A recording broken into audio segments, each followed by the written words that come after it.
mean that those, if I understand it, does that mean that those Fulani men who are maybe domiciled in other countries who move around, they can come into the country and this plan will accommodate them as well?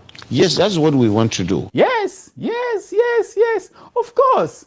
But won't it be better to first allow the Fulani people coming into Nigeria to do national youth service first? You know what I mean? You know what I mean, the governor? Yeah? Huh? As I said, a Fulani man settles anywhere he can feed his cattle. We know that. We know that already. We know that already, Governor. Please, let's tell us something that we don't know. Governor Mohammed. If that these forests are there anyway, if you don't occupy them and create a colony out of them, they create places for the criminals. Yeah. And today, that's why you have the Sambisa forest, because it is not being utilized. Aha! Now, those were the intelligent views of the great Governor Bala Mohammed a year ago. He and his friends just made it all happen. You know, they made sure that Fulanis from anywhere come into Nigeria, occupy the forest, and anywhere they could reach, any forest they could reach. They asked for it. Thank you, Bala Mohammed. Thank you, Megida. Thank you. We love the peace you have brought to Zamfara and to Kaduna and to Niger State and to Katsina State and to Ondo Forest, everywhere, and Enugu Forest and Soka Forest. Thank you. Why should federal government use resources for this country to accommodate Fulani men who are not Nigerians? see, these TV people are always, they're asking so many useless questions. Anyway, let's watch the governor's answer. See, as I said, we are already accommodating them. Do you delineate and then really know who is not a Fulani man from Nigeria? They are all Nigerians, because I said their identity, their own citizenship is Nigerian. Yawa! I didn't know that. I did not know that. You see, that explains the mystery of our population figures from the north. This fluid kind of thing, you know? Now, for those still baffled by the genius of Governor Bala Mohammed, it may be important to remember this. On leaving office as Minister of the Federal Capital Territory, billions of naira cash was found in a vehicle that Bala Mohammed owned. Oh yes, his son came out and claimed the money. It's mine. Leave my daddy out of it. It's mine. And everybody said, oh, okay, you're my young man, you know, sure.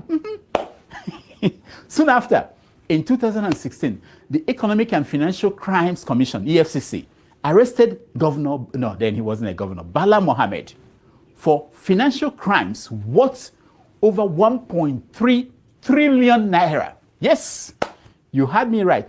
1.3 trillion naira. In Jonathan's naira, not this useless Buhari's naira. No. Jonathan's naira. The allegations against Bala Mohammed included land racketeering in Abuja and his role in a $2 billion arms deal.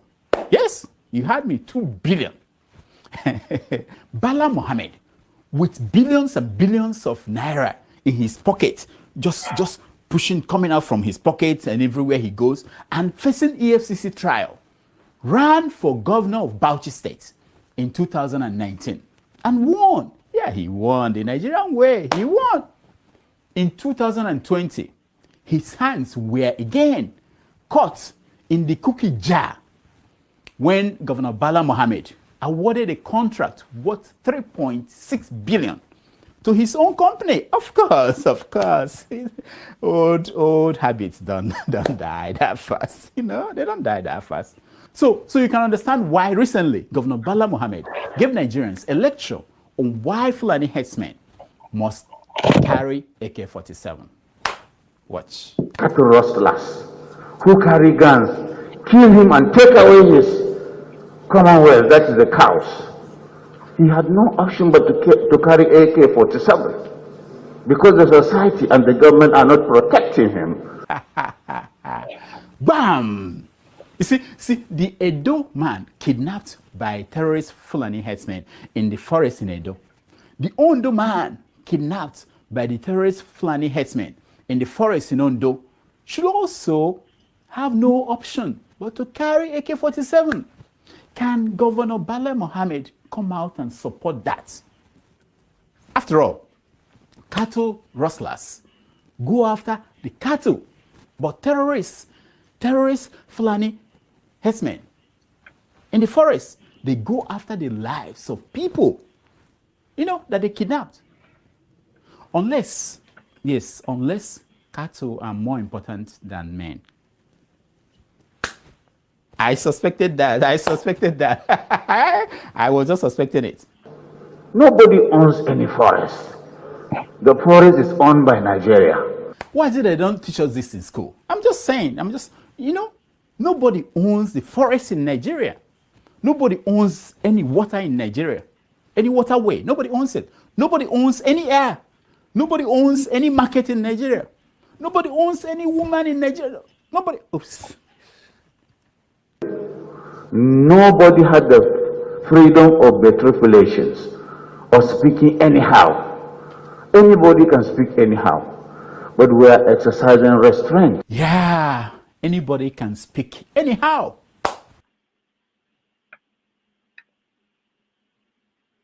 Responded. He said, I think it's a woman. She said to, our first story is from the UK, from London. UK's Rwanda asylum plan, ungodly, raises ethical questions, says the Archbishop of Canterbury. Poor Archbishop, you feel sorry for people like that. The policy. The policy is that if you come to the UK now, they move you straight to Africa. You stay there until your asylum paper is filed and approved, then you can come to the UK. If it's not approved, you stay in Africa. Can you believe that? Now, to which the UK Home Secretary responded, he said, I think it's a woman. She said to the critics of that policy, like the Archbishop, she said that they have no solutions. You can't just be criticizing when you don't have any solution. It sounded like the kind of thing that we hear from Femi Adesina out of Nigeria, these days. That's the kind of thing. Anyway, I wish them luck. If you want to go to Rwanda, go to Britain first. Then you end up in Rwanda. Anyway, next. Oh, this is unbelievable. It will be betrayal and injustice to Nigeria if I don't contest the presidency, says the Vice President, Professor Yemi Osinbajo. I said this exactly the same thing to Mahmoud Oka the other day. That it will be a betrayal and injustice if I do not marry a second wife. I've been sleeping in the doghouse ever since.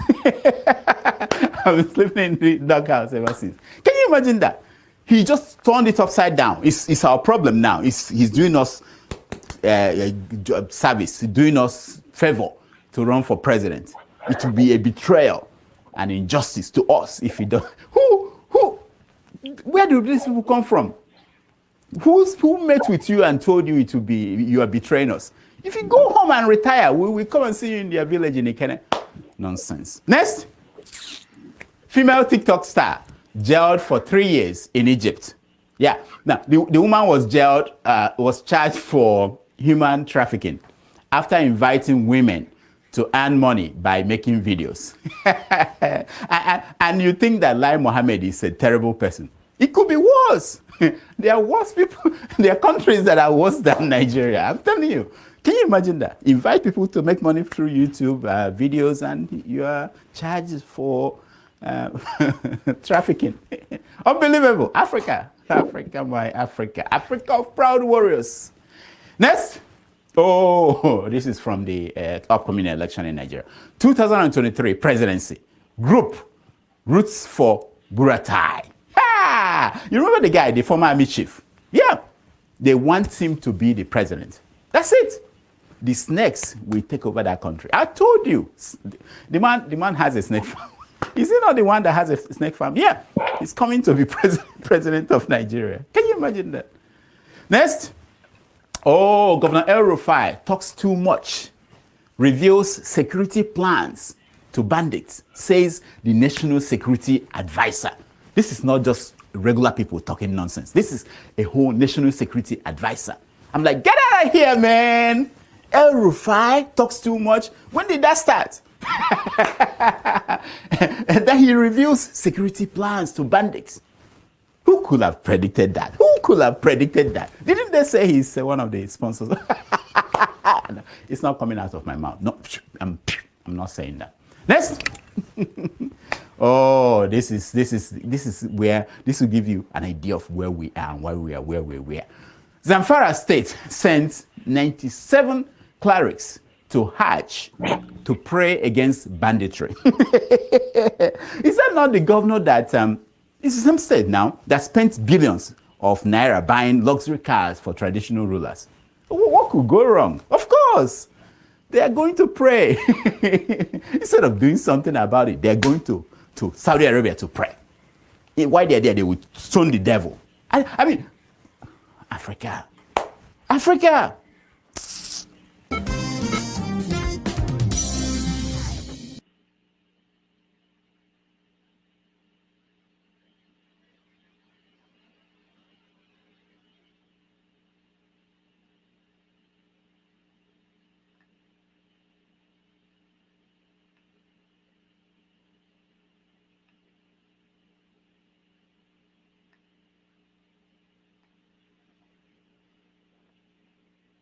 Today, former President Goodluck Jonathan is one step closer to joining the race for the 2023 presidency of Nigeria. Yeah. Watch him. Yes, we are calling me to come and declare for the next election. I cannot tell you I'm declaring. The political process is ongoing. Just watch out. Oh God, could it be possible? God, could it be possible? I bet you, that would be the resurrection of my career. Yes, if Jonathan is back, both of them are the same. If Jonathan is back, you can be sure that I am back. I'll be back. Sir, I'll go and tell the media that you're having a meeting on the sideline and that's why you didn't show up for your meet. Hey, that is not correct. You know it is not correct. I know it is not correct. That is not correct. That is not correct. That is not correct. When he comes back, I will be back. All right, when we come back, we will take stock of where we are and why we are not just why we are where we. You know what?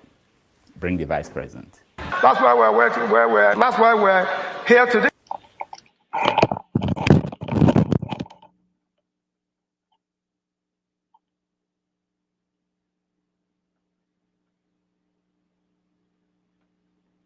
Description of a failed state.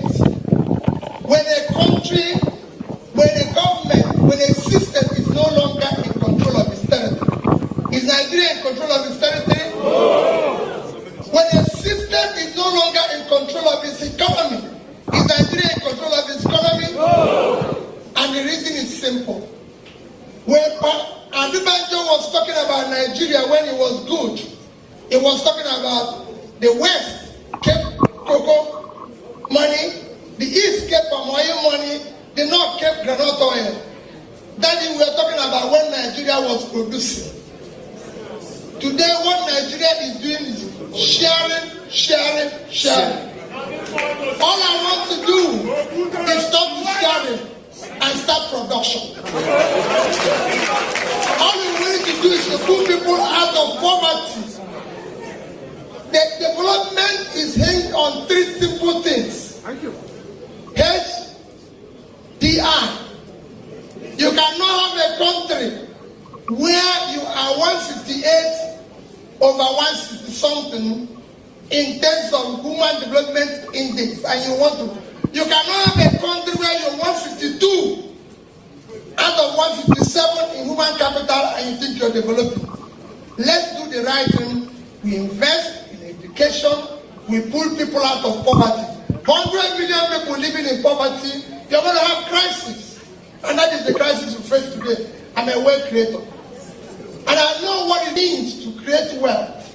And I've done it And I can say I've traveled 31 countries of the world and know that you cannot have 55% unemployment with 70% of your youth not knowing where the next meal will come from, and you think you have peace. No, we need to invest in those youths. That's what is happening in China, in Indonesia, in Malaysia, everywhere in the world. The next president, The youth of this country are very talented, and I want to invest in them. The opportunity is to allow me to move the country from consumption to production. God bless you.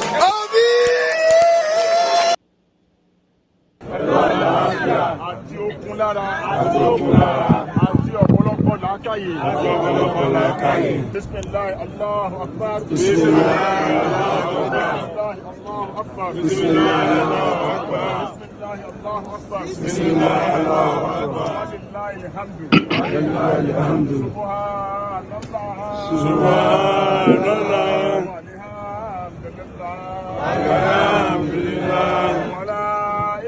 إلا الله لا إله إلا الله الله أكبر الله أكبر الله أكبر الله أكبر ولا حول ولا قوة إلا بالله العلي العظيم سبحان الله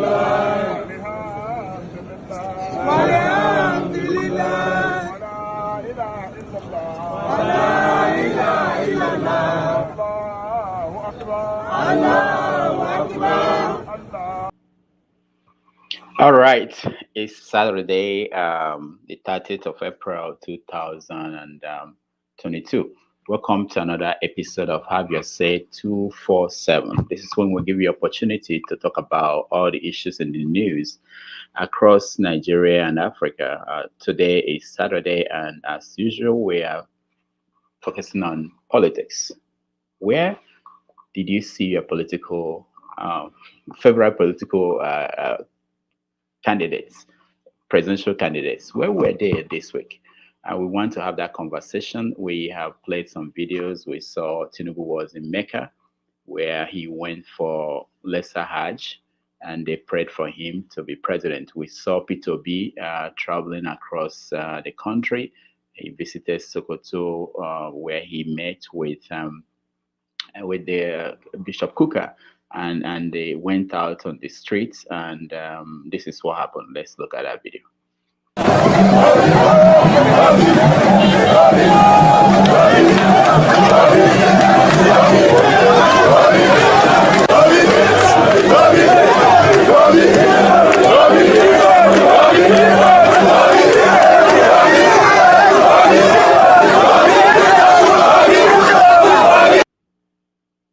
All right.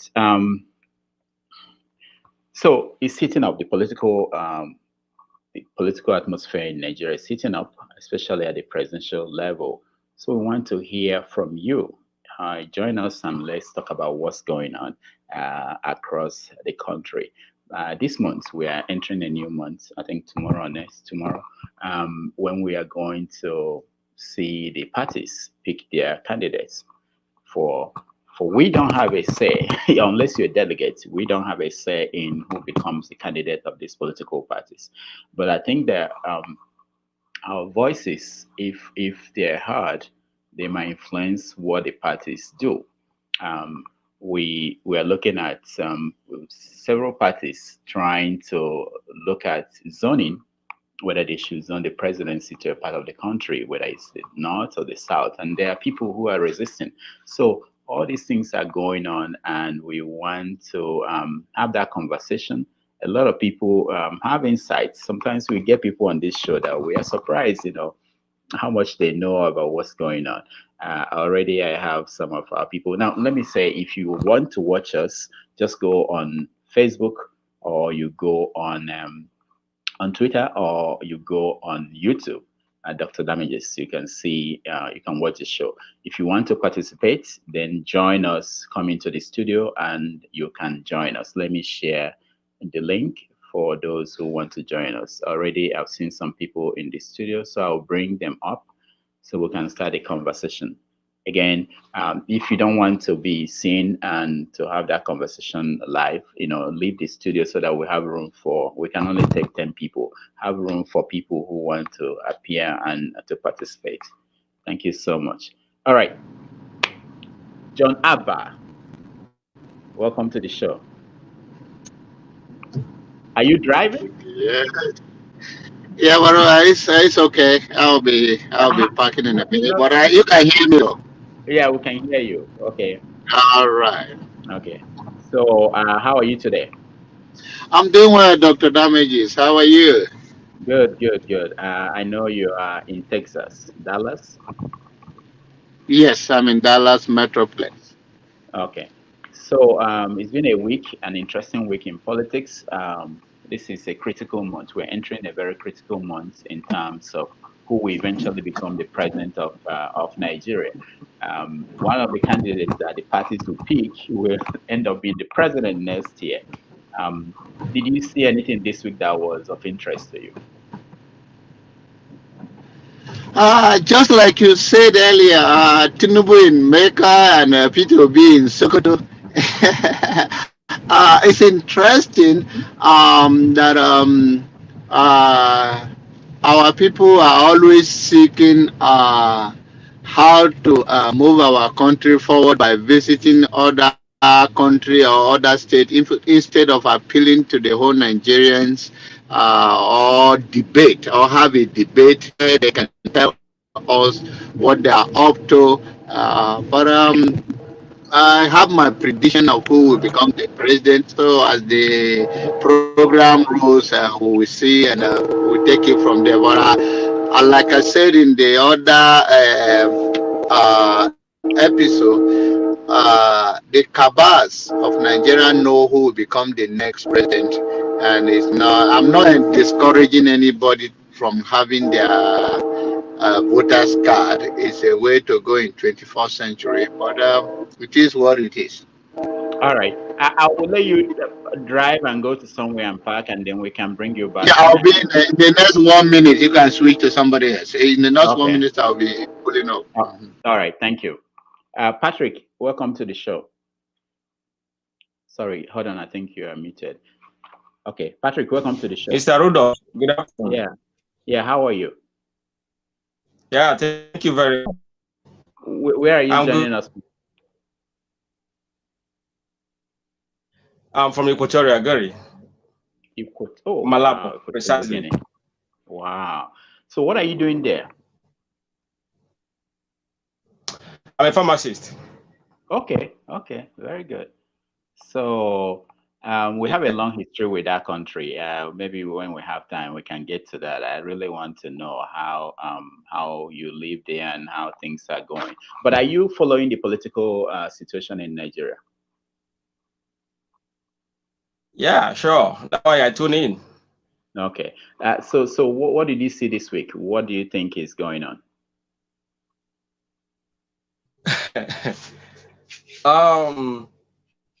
Believe you me, my brother, the rigmarole of they say the PDP and APC, they are trying to zone them, or they are the Igbo elite say they are canvassing for Igbo presidency, this time around. But we the Igbos, we are our problem of ourselves, because I saw a video where the governor of Abia State, yesterday, Okezie Bazo, supporting Amaichi. So I found it so disturbing. Igbos, they are candidates from East that they come together to bring one person that will go for this position. In ourselves, we are still divided. I can't just understand it. So is that they use it dead on arrival, because inside them there is no unity. You see? So that's what it baffles me a lot. That the Igbos, they cannot unite one single thing. You see the Yoruba, see the way. Okay, I saw a video of Patrick, I wanted to say that in the Southwest, they don't have a single candidate too. They have Tinubu, they have Osinbajo, they have Fayemi may soon join, and so it's not only in the East. They don't need it as much as we did. Yeah, they have done their own. They don't need the as much as we the East needed it. Because I think that what will at least be trying to unite the Nigerians. All right, Patrick, hold off. Okay, we will come back to you. Let's go to Vin. Vin is joining us from Ghana. Vin, welcome to the show. Thank you, Dr. Damages. I'm very, very grateful to be here. Good afternoon from Ghana to all our viewers and you too. So it's been a week since we last spoke, and a week in politics, no matter where you are, whether it's in Ghana or Africa or in America, is a lot. What have you noticed this last week? I look at the system of politicking in Nigeria, and I shudder to hit myself in the head. And what kind of politics is are Nigerians practicing? I was in Nigeria for many years. I was in active service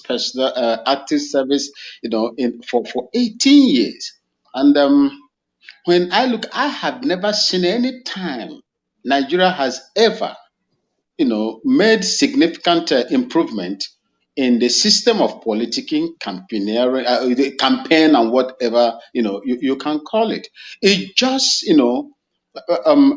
appointing people that are not really qualified, that have nothing, to offer in order to make that country, great. When you ask me, I will look at Peter Obi, because Peter Obi, when I listen to Peter Obi, to be frank with you, if it is Nigeria is a same climb where merits prevail over mediocrity, I don't think if there is anybody that stand a chance, to get closer to Peter Obi. Because when you look at what this man is reading out and what he has done before, what will make Igbo people not to rally around? Asna mmanesunu no mara mma fonu.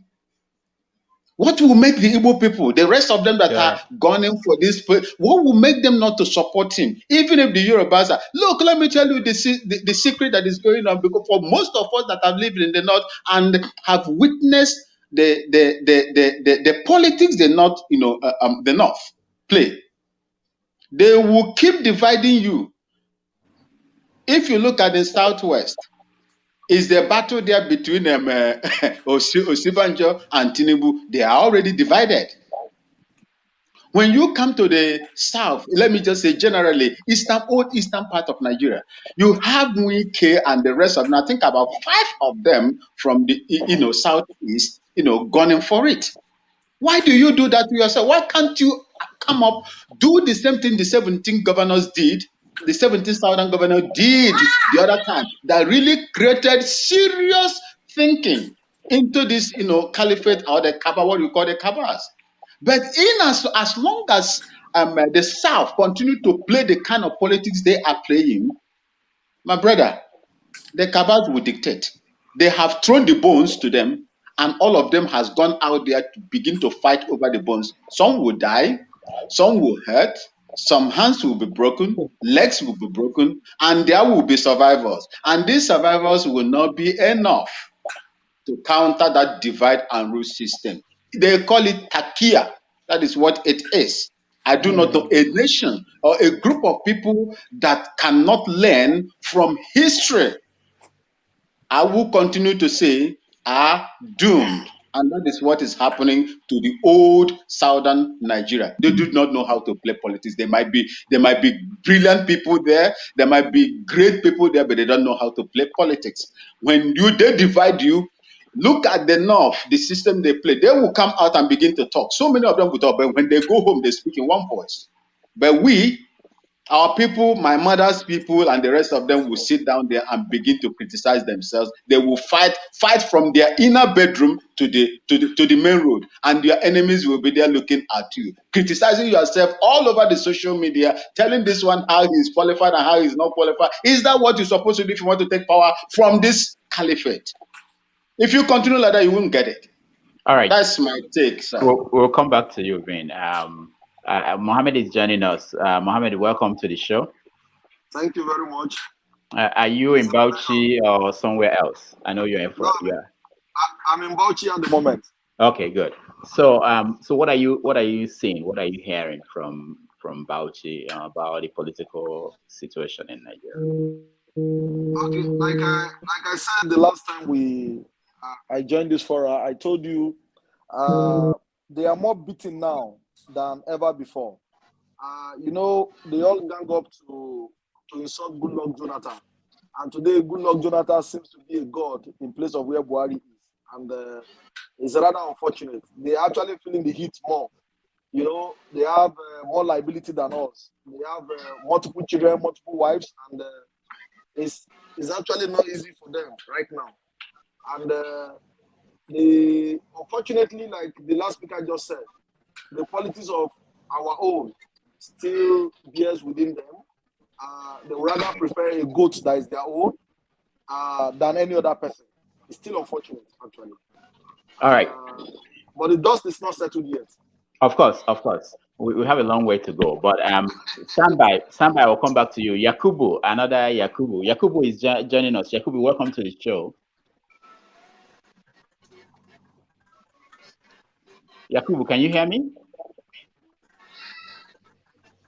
Okay. Yakubu, can you hear us? All right. Yakubu is having problem. When he gets back, we'll get him to air his view. So let me come back to you, Patrick. I know this is a little bit off the topic. Okay. Thank you. Okay. So how?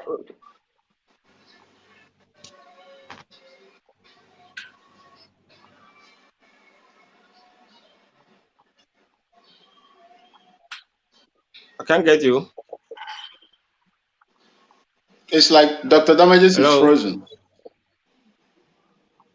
It's freezing. It seems you're offline. He's frozen, so I don't think probably he will refresh and come back. Yes. Okay. Exactly. Go ahead. I'm back. Sorry. Okay. So Equatorial Guinea. So I know that there are Nigerians there, and what is how do you watching Nigeria from there? How is that place different from Nigeria? The politics in Equatorial Guinea, how is it different from Nigeria? You know, the politics of Equatorial Guinea is within them. We strangers, we don't meddle or you don't talk about politics here. That is their law. As a stranger, you don't talk about politics. Just mind your business.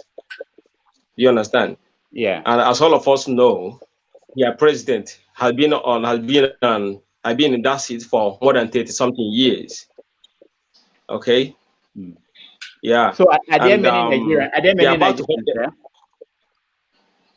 Yes. Yeah. There are many Nigerians here, but it cannot not to compare to Europe or England or America, or even Cameroon. You cannot compare.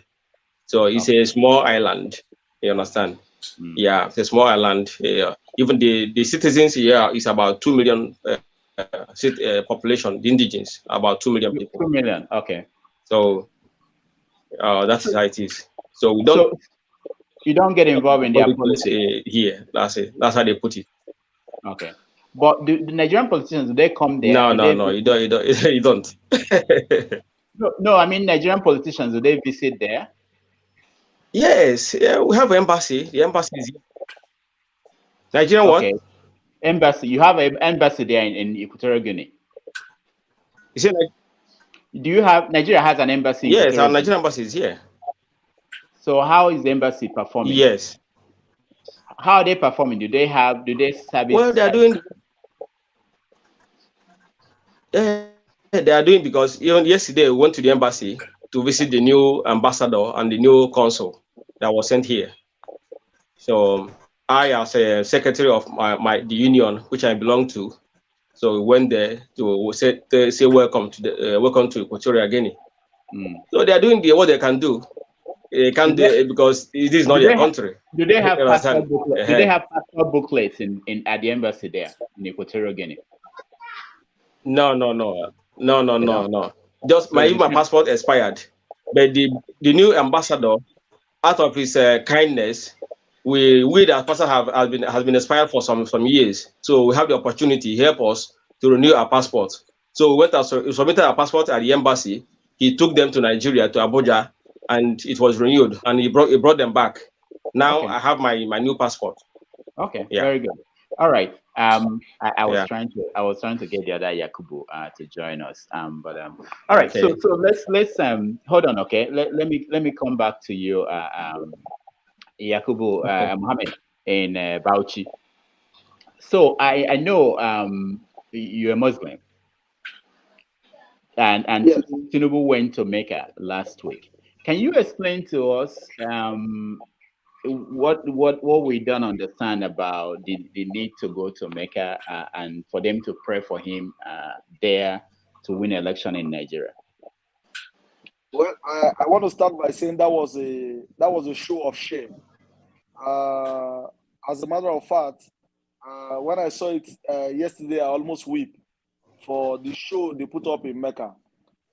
It doesn't have to go anywhere to go and pray any special prayer. Because what we can all see that is visible to us is that man is having some sort of dementia problem. Because if you look at the few speech he made publicly, you can see he was not in touch with reality. He's losing his points. And what he did yesterday was, for me, personally, this is my personal opinion, is very un-Islamic. Because that place is supposed to be a place you go and atone for your sins. Not to go and put up a political show. For me, it's a show of shame. All right. Thank you so much. We are going to continue to talk about these things from different angles. But let me bring in Paul. Paul, welcome to the show. Paul, can you hear me? Welcome to the show. Paul, you may have to unmute yourself. I think you are muted, not from this end. Yes, I can hear you. Okay, good. All right. So I don't think you were with us last Saturday when we talked about politics. I know you were with us on Wednesday, but you've been watching, I guess. Most Nigerians are watching the political environment. What have you seen in the last 1 week?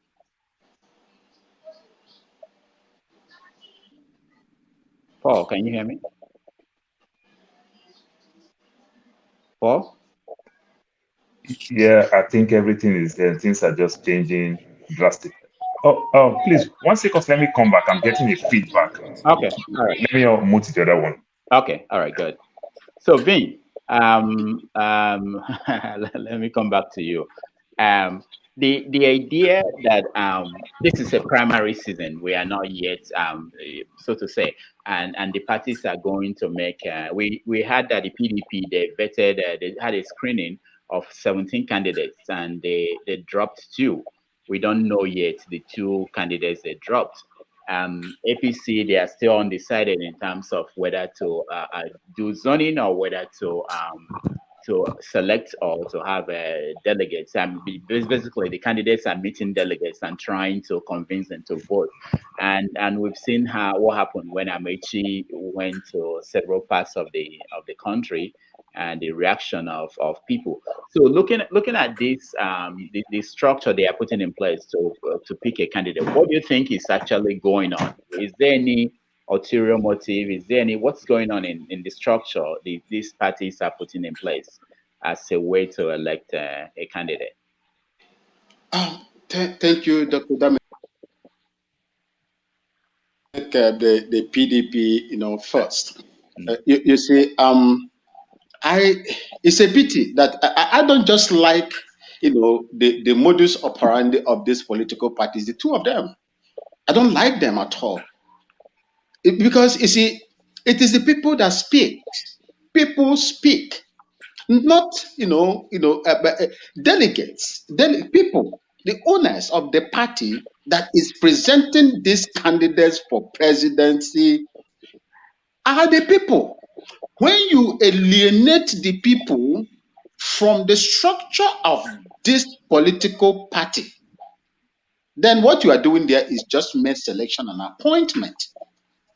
That's what they're doing. And that is why these people, once they are elected, are not accountable to any goddamn person in that country. They do what they want to do. If Nigeria cannot get it from this party, from electing those that the people want, not the people, that clique, that demonic clique that is holding everybody and will later transfer themselves to the highest post on the land.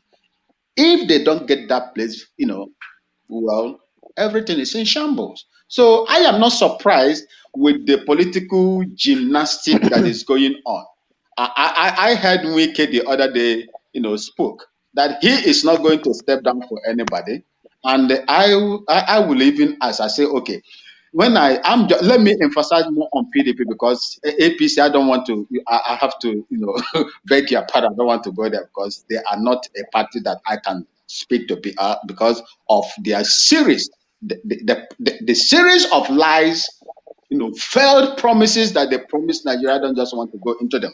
But for PDP, I am looking at the system, the delegates that are going to, vote for these people that they are being screened into, contesting. How are they going to? How are they going to come? The Southeast, are they going to come in various states, in various constituencies? Is that how it is going to be done? Because if that is how it is going to be done, then I do not think that anybody from the South will be able to scale through to beat an opponent from the North if it is thrown open. Because you are talking of numerical values now. And that is where I have problem with the system. That is the Constitution of Nigeria. Because the Constitution of Nigeria does not provide plain level field for everybody to operate. I always say this, it's a pity that I was in active service as a military officer when this constitution was given to, was given to OBJ. I expected, when we read most of the things that were going on that time, I don't have the power to even make any changes because the generals you see there are on top. But for us, we are just, at the lower cadre of the, of the military hierarchy. So you have no say. That is the problem. If you cannot get that foundation very well and you create loopholes for, for cheat and to encourage imbalance, injustice on the land, my brother, the parties, no matter how they do it, I describe it as that process as, a tomb that is so much decorated with Italian marbles in the surface, and inside it is a rotten carcass that is there. All right. Thank you. Thank you so much. I want to announce that for those who want to join us, when you come into the studio, turn on your camera so that I will know that you want to be want to participate. But if you don't want to join us, you can watch on YouTube or you can watch on Facebook or Twitter. So let me bring in new voices. We have Omar and we have Yakubu. Omar, welcome to the show. Thank you. Thank you. I'm glad to be here. I'm quite young, so my knowledge on politics isn't that broad, but I'll just like to listen. Okay, you want to listen in. But let me ask, where are you joining us from? I'm joining you from Balola University, Ekiti State, Nigeria. Ekiti State, okay. Oh, you are a private school, so you're on. The school is on. Yeah, I'm still on. Okay. So are you saying that you are not paying attention to the political situation? I am. What did you say? What did you see recently? We want to hear from young people. We want to hear from young people like you. Whatever is happening, we're having. I'm not really here, but I think I can see the network keep breaking. I'm not sure for my mind. But let me just make my contribution and perhaps then I'll go back and join and who is speaking? Is that Yakubu? First and foremost, my name is Yakubu Momokani, from Kogi State, and I am in Sabrina. Yakubu, hold on, okay? Yakubu, hold on. I'll have to get you up, and then we hear from you. Let me hear from Omar before he goes. He wants to run away, but he's a young person, and I think we need to hear from young people like him. This is they are the people that we are fighting. All this fight about Nigeria is about them. Omar, so tell me, what have you seen this week, or are you not paying attention in the political situation in the country? I am paying attention, but I'll say I'm not paying enough attention, but I am paying attention. Okay. For who do you want to be president? What do you want from your presidents? I want a president that is strong. For us to experience the kind of change we'll have to have it tough before the good times can come. So I want someone who is very strong, who can take on the challenges, because we're going to get resistance. He's going to get resistance, whoever that is going to take over, and we need someone that can handle that pressure. So that's what I feel. The only person I see with that kind of energy is Wiki, but still there's still a lot of things going on the ground that we don't know about. So, but the only person I'm getting that energy from is Wiki. All right. Thank you so much for joining us. I really wanted to hear your voice because it's very important. We know what young people like you are thinking about. Okay. All right, I'll be here. All right, thanks. Okay. Okay, let me go to Yakubu. Yakubu, not Mohammed. Yakubu. Yakubu, we're still having problem with your audio. Sorry. Can you log off and log in again, and let's see who will be better. We want to hear from you, Yakubu. Okay, so Paul, I know that you are in Arizona. Am I right? Yes, you're right. Okay. So it's been a week in politics. What did you see? What any surprises? What do you think is going on? Well, Nigerian politics surprise us every day because it's not from what you and I know very well. It's not anywhere close to politics, but they just call it politics. It's just like the way we pride ourselves so much in that part of the world. We have kids who give them names that have good meaning. You understand? The way we all pride ourselves living in America. Oh, our parents torture us so much, and I live in an area where some of us turn out to be very good, some of us turn out to be very bad. But I can confidently tell you that every of our parents are so super disciplined, which I strongly believe that Buhari today's parents were so disciplined, to Jonathan, to Wike and the likes. But these things don't matter. Whenever you don't have the goodwill to do the right thing, you can't really achieve much. I think the politics today in Nigeria, it can be so painful in the sense that even though the right man who really have the best things to offer can't really offer more. Why I said so, if you have, for example, you can offer 5-point agenda and you have what it takes to achieve this 5-point agenda, the system will slow you down. That if you're lucky enough, you might just achieve one. That's how bad it is, because one man can be very, very difficult to achieve some of this plan. And the Nigerian system, we so much lay emphasis of between the North and the South. And to some extent, like the South, to some extent, they already accept defeat before the fight starts, believing that I cannot achieve anything without the North. And the North, they bring tradition, they bring culture, they bring religion into politics. These things will never work. I live in the state, I live in Arizona. Sorry. I'm sorry about that. It's say Yakubu. Yakubu, you have to turn off reduce the volume of your computer or your phone because we're getting echo. Go ahead, Paul. Sorry. Okay, so I live in Arizona. The governor of my state is a businessman, and we see what he can bring to the table as a businessman. They build new roads, they build everything. Arizona is the 48th state in America, is the 6th largest state in America. It's under 25% developed, but they have the fifth largest city in America called Phoenix, Arizona. This governor is expanding the state, is doing everything. That shows that a businessman become a governor. That does not make him perfect when it comes to politics. But when it comes to, say, achievement, we are seeing the achievement. We see new roads. We see extensions everywhere. We see the way they are building this place. They are bringing businesses. We are taking advantage of everything that is happening in California. Everybody knows California is very rich. California is very expensive. And we are doing everything within our reach to take the advantage from California to Arizona. What back then, what Ogun State tried to do with Lagos. But in Nigeria, we just play politics. We just enjoy politics because it's a beer parlor thing. We just talk politics in beer parlor. We just talk politics because it's my neighbor. It's we argue it in workplace. We argue it at church. We argue it in marketplace and everything. But we are not thinking what we stand to achieve when it comes to politics. For example, maybe I want to make mention of a little bit name.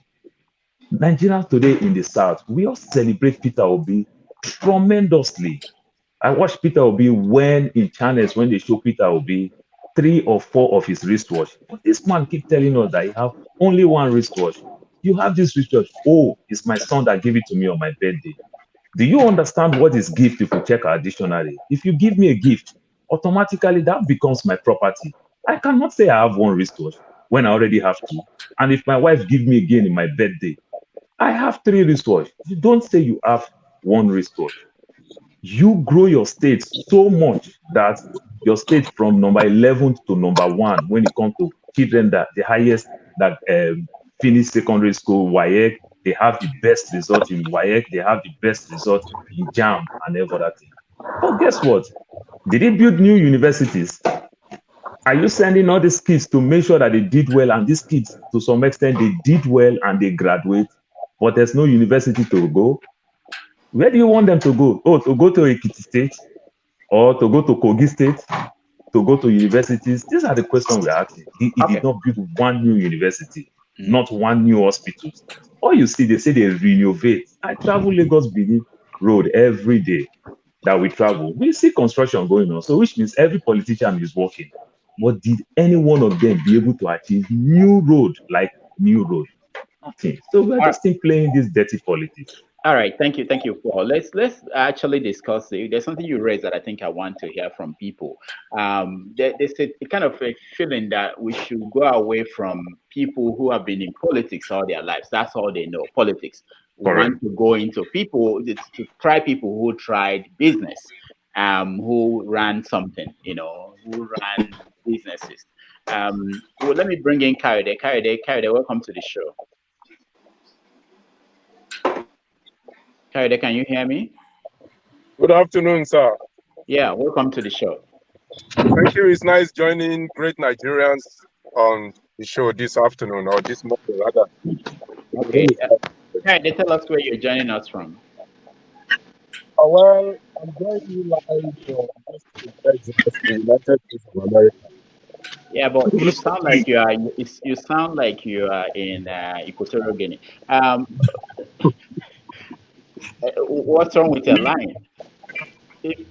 I will soon connect on my laptop. I'm just trying to listen on the okay. All right. When you get a better line, we'll bring you in. Okay.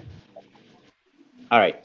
So, Yakubu, I know you're a businessman, and what do you think about this idea of going away from career politicians, who've been in politics most of their adult lives, and try someone who has done maybe run something, who will know how to run a country? You know my stand on choice of candidates since 2019. Personally, I cannot stand on the queue to vote either APC or PDP. There is no candidate in those parties for me to vote.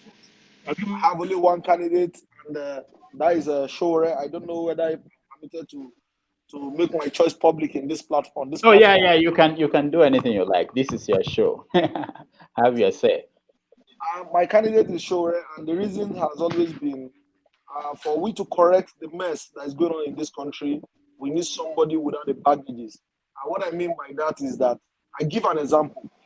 With all the so-called anti-corruption fights that Buhari campaigned with, we saw all through his tenure so far, or thus far, we've been almost 7 years now, Tinubu has not been probed. Only the bullion van scandal alone is enough to bring Tinubu to EFCC. But as we speak now, he has not been invited. He has not been probed. How can he be probed if Tinubu have supported him that much in 2015? So we need a neutral politician who does not have baggages, who does not have any affiliation, who doesn't have any affiliation with the current system. That way, we'll be bold enough to probe whoever go out of the line. And like the other speaker said, the man who is speaking from Texas or so, who said politics is business, who said the governor is a businessman. Politics is actually business. And if you see the way the country is being run right now, you will know that the people who are running this country got no brain. For instance, I'll give you an example. I work with DHL. And DHL is the official post office of NIPOST. In 2021, DHL made 40 billion from Nigeria. Can we check or Google what was NIPOST revenue in 2021? I repeat again, DHL is the official post office of Germany. It's Dutch port worthiness. So now, if this country is not run as business, there is no way we can move forward. I'll give you another example again. I'm into LPG. Nigeria has one of the highest deposits of gas, but today we are importing gas from Zaire. We are importing gas from, because of the crisis in Ukraine and Russia, the LPG price, cooking gas, has gone up by almost 300%. Nigeria is run as a business. How do we have that much deposit of? I wanted to ask you: Are we importing gas too? I thought we are importing 80%. 80% of the gas consumed locally is being imported. 80%. I'm giving you authoritative information, the privileged information. 80% of the LPG used in Nigeria is imported. So, and some of these products is coming from Zaire. So now, if we have this much deposit and the war in Ukraine will affect the cost of gas, cooking gas locally in Nigeria, can't you see we are not normal? So no businessman would have run Nigeria the way these guys have run in this country. So as a matter of fact, we need fresh blood. We need people who have business background, people who have excelled in their businesses to come and run this country. But what it is now is not, we are not running this country. If at all we are running it aground. That's the fact. All right. Thank you so much. I thought it's only petrol that we're importing. I didn't know that we're importing gas too. Because right now there is opportunity to export gas to Europe. They are basically begging for whoever will bring gas to them so that they get themselves off the Russian. I was actually thinking that Nigeria, if we are producing enough, that we could. I didn't know that. Oh, sorry. All right. Only LLNG is producing gas in Nigeria, and LLNG cannot even meet 20% of the market demand. And the so-called 20% is being exported while we are importing 100%. We export the one we produce. Yes, and go and import with the high currency that we don't have, the scarce dollar we don't have. We now use it to import the gas. It's that bad.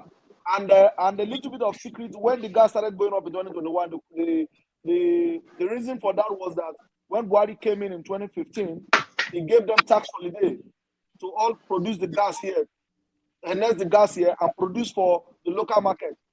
And he gave them 5 years tax holiday. Instead of them to produce the gas, they were using the holiday to import the gas. And the holiday expired in 2021. That was why we saw the price of cooking gas going up 2020, starting from 2020 all the way to 2022. So we are still importing gas. Wow. All right. Janaba, I know you're. It seems as if you're stopped now. You are somewhere. So tell us what you observed. Did anything change in terms of your choice, looking at what the candidates have done in the last few days? In terms of what do you think? Where is the dynamics for you? Where are you leaning towards? Who will you, if you are asked to vote for today? I know that you are not voting, but let's assume that you have the right to vote and you vote. Who will you vote for, and why? Hold on, Janaba. Hold on. I think you are muted. Go ahead. If your vote counts. Yeah, that's another part. But let's let's vote first, and then we deal with the counting later. Okay. Voting is not the problem, not the candidate so much of a problem than the entire Nigerian. The country called Nigeria and the Nigerians are the problem.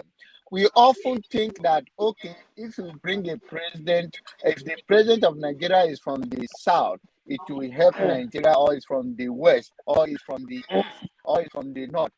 There's no way. That is not how we have traveled around the world. I've seen what is.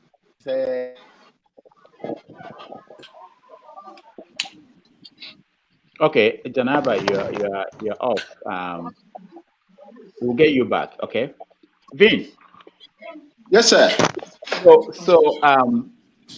we found out this week that the PDP they screened their candidates. They did the screening. They removed two of them. They had they removed two of the candidates, and they have 15 left.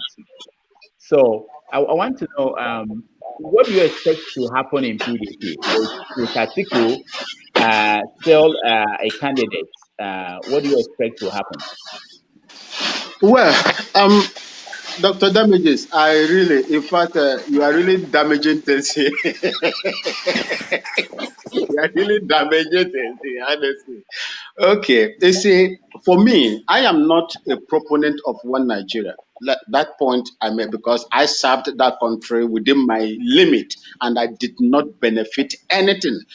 But my mom is from the southeastern part of Nigeria, and I took my time to serve a country that I supposed to be proud of, a country that I was almost killed in several times in the war front, a country that I served in Bakassi Peninsula, capsized inside that Gulf of Guinea for about 4 days before I was rescued. You see, fishes were digging under my feet, eating my feet, about 30 of us in that AC field at Salt Craft. You see, that I expected more from a country that you put in so much energy, so much power, so much zeal, so much patriotism to improve. In Liberia, I was able to raise the flag of that same country so high that in my battalion, commanded by one, retired, I think, General Aperezi, is from from the Igbo ethnic extraction. Aperezi, before the other one that took over as the NDDC chairman or something like that. Is it Brigadier General Boro? Some fair guy, that was my commander as well. See, when you put in this kind of energy to serve a country and believe that that same country, those that you left behind to go and fight, to shed your blood for these people, that a government will protect them, provide for them, social things as common as social amenities, they could not give to these people. I feel dejected, totally dejected in that particular country, because it's not worth dying for. If you go to a military, you will see a lot of soldiers that were there that are deformed for life. They cannot make use of their legs. They can't make. Some cannot even eat, unless they are fed through pipes. These are some of the prices we pay. In return, you get nothing from a country that you try to be patriotic about. You see, for me, if you ask me, I would tell you Peter Obi. Peter Obi has been the man before he joined the governorship race in Anambra State. He was a businessman, pure businessman. That is the kind of person I want that is going to change the course of the economic quagmire, this cumulative, horrible governments in the past has led Nigeria into. Nigeria don't supposed to be a poor country. Nigeria is not a poor country. Nigeria is a poorly managed country. When we sit outside here and we look at what Nigeria has, the capacity you have, in fact, the human resource alone that you have, that you are endowed with, I think the youth is well over 50 million in Nigeria, can give you so much forest, so much hard currency if they are properly harnessed, nurtured and harnessed. You can send them out as expatriates like Cuba is doing. I was in Cuba too for about a year, 6 months in Havana. I was in Havana Libre. That's the hotel that they call Havana Libre in Havana. You see Cuba exporting expatriate doctors, qualified doctors. In fact, one of the places you will get one of the best doctors in the world is in Cuba. Nigeria has that potential to do this. You see them, so many of them are here in Ghana. They are being, they are being employed from their government from Cuba. Why can't Nigeria do the same thing? Because you don't have good leadership. There is nobody with the technical know-how or the wisdom or knowledge to trigger those things that will make. Look, what I see in Nigeria is that why is Nigerians not progressing in their country? But when they come to Ghana, they progress. In fact, to an extent, my people here are envying them. What stops them from progressing in Nigeria? If Nigerians will begin to see light today, some minimal, let me say, social amenities in their country today, I don't think that there is any country in this Africa in general, or even in the world, that will compete with Nigeria. Honestly speaking, what is happening that we have bad leadership? And for me, if you ask me, Peter Obi, if I still believe in one Nigeria or that contraption called Nigeria, I still believe that Peter Obi is the right person that is going to twist and make Nigeria a very great country. He has the techniques and he knows people that can do it for Nigeria. Unless, I do not know, merit in Nigeria, merit doesn't count. Your vote don't count, like in Ghana here. So I don't know how he's going to manage, but he's going to face a very uphill task to get to that, to get that ticket. And I pray that he will. Thank you, sir. All right, thank you so much. Let's hear from Kayode. Kayode, tell us where you're joining us from, and then your contribution. We're talking about the political situation in the country, what you've observed in the last 1 week in terms of the candidates and the moves they're making and their strategies in terms of claim they want to be the candidate for their political parties.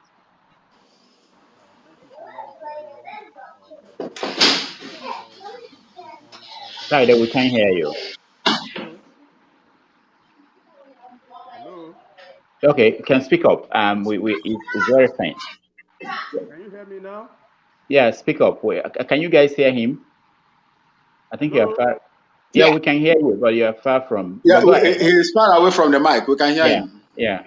I'm sorry about that. Well, good morning again. I want to thank the initiator and the facilitator of this project, of this program, Dr. Rudolph Okonkwo, popularly called Dr. Damages. So he's been a source of inspiration to many of us. I got to know him recently, and I just became phlegmatic with him. I feel like we can see each other every day because of his personality and how concerned he is about the betterment of Nigeria, using his personal resources, his financial resources, and other means to make sure that he reaches out to people in order to make sure that we can discuss Nigeria and see how we can get better through his own medium. And I also thank all the people on board this afternoon, or this morning rather. My name is El Rufai once again, and I'm speaking live from the city of Houston, the most populous, one of the most populous cities in the United States of America. So in Texas. I thank my brother who just spoke. I guess he's from Ghana or he lives in Ghana. So I could see the passion, and some other speakers that have spoken, even though I didn't have the privilege of watching them then, I was listening on my phone, but indeed, I could feel their passion and their concern for Nigeria. Well, to be brief and to the point, honestly, I want to have a kind of digression. I will like to speak differently. I don't want to support, or I don't want to follow what some of the speakers have said. Because basically, we are fond of playing or continue to engage in blame game. And I don't think the blame game is going to take us anywhere. In the last 20 years or 30 years, some of us here on this program today were children, or we were youths. Are you getting what I'm saying? And we used to talk about the future, that we are the futures of tomorrow. We are the leaders of tomorrow. When we were in the university, when we were in secondary school, today, the time to show or to display that leadership is here. But look at Nigerian youth today. Are they showing that trait to become leaders? If you are saying you want to challenge Tinubu today, or you want to challenge Fayemi or Fayoshe, or all these people that are messing us up, what do we have at our disposal? Of course, we are endowed with intellectual resources, but what of our attitude? There is this common saying that says, your attitude determines your altitude. But when you look at the way even the youths of today behave, I don't think Nigeria has a future, or I don't think we have any hope to transform that country. We are not ready. Everybody is just yearning for blaming the leadership, but you are a leader in your own place or in your own position. In your house, you are a leader. In your workplace, you are a leader. But how do you portray yourself? How do you handle the resources that are entrusted to you in that your little position? That is what we tell us, that when we get there, we can change or not the status quo that we are presently witnessing. That was why I said, and we want to shift away from the notions of other speakers that have spoken. If we want to really move forward in Nigeria, we have to start from ourselves, our individual self. Let's show these people that we have something that can change the status quo. Not that they will continue to do what they do because they have not seen anything that is different or that we can do differently as youths. Even some of us that are exposed and that have been privileged to travel out of the country, we still carry that Nigerian attitude to this place we are, or to those different places we are. And that is the problem, my friends and fellow speakers. All right, thank you so much, Kaide. We'll come back to you again. I want to go to Paul. There's something that I just saw in the news where the APC are saying that they disagree with Falana, who argued that Jonathan is now qualified to run again for president, and they're saying that he is eligible.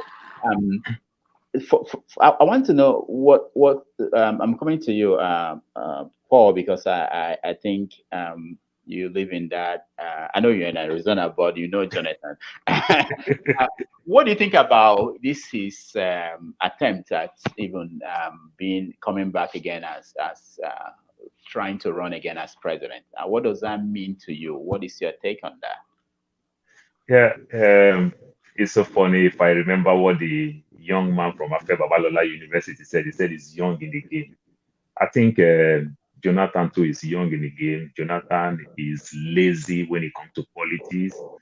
You know, he has seen himself like they played that politics back in the days. Say, good luck, Jonathan. People start naming their kids good luck. You understand? He keep looking for luck, no strategy, nothing. We all know why APC is calling Jonathan. APC used Jonathan as a base. They complained everything that they didn't achieve. These are the things that Jonathan did that make them being achieved. And the same APC is calling Jonathan because they knowing fully well that if Jonathan come again, Jonathan will only do one term, then the North will start fighting that the power should go back to the North. So this is the type of dirty, funny politics with interest, not for the interest of the country at large, but for the interest for a particular cartel, as the case may be. Those are the type of politics they are playing. And if Jonathan truly want to play politics, Jonathan, I did support Jonathan even when we're from the same place, but let's leave that for now. Jonathan would have understood that the most, if you want to play politics, let me say I want to advise Jonathan to play politics.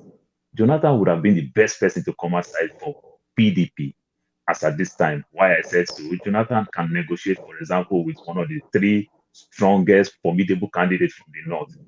These three men are Atiku, Saraki, and Tambuwa. These three men. Jonathan can negotiate Tambuwa. Jonathan can negotiate Saraki. Hey, I promise you, let me go for president. You know, I'm doing only one term. I will make you the next president, which I believe Saraki can succumb to. I believe Tambuwa can succumb to. You understand? But Jonathan don't want to play this type of politics. Of course, Atiku cannot be his VP. You understand? But Atiku too is not a good politician. He's just a money bag. He too doesn't play real active politics. It's just about politics of only money, as the case may be. But Jonathan, a strong man who commands a lot of respect to young Nigerians who don't really understand politics very well. Everybody sees Jonathan like Jonathan is so good, he's so everything. Even when in his time, he didn't really achieve much, because if Jonathan had achieved so many things, you understand, he would have put those things before us. Nothing to do other than building the Alama daily schools. He didn't really achieve much. But Jonathan couldn't use this advantage to come for PDP to strategize, which he knows he can make it. But Jonathan is waiting for APC people to come and pick him and give him the ticket like appointment. You understand? Not playing politics and everything. So Jonathan is between the devil and the big. He knows fully well that he cannot win the primaries when it comes to APC. So he's just asking for this consensus thing and everything. If they can do the consensus, then they can give him. Because he knows if he goes for the primaries in APC, he might not be able to challenge the likes of Tinubu, the likes of Osinbajo and everything. So Jonathan is just caged somewhere. So we don't know what will happen with that. To some extent, this is our modern day coup. Coup is about to go on. We don't know what will happen on that. So we will just analyze, like I said, beer parlor discussion.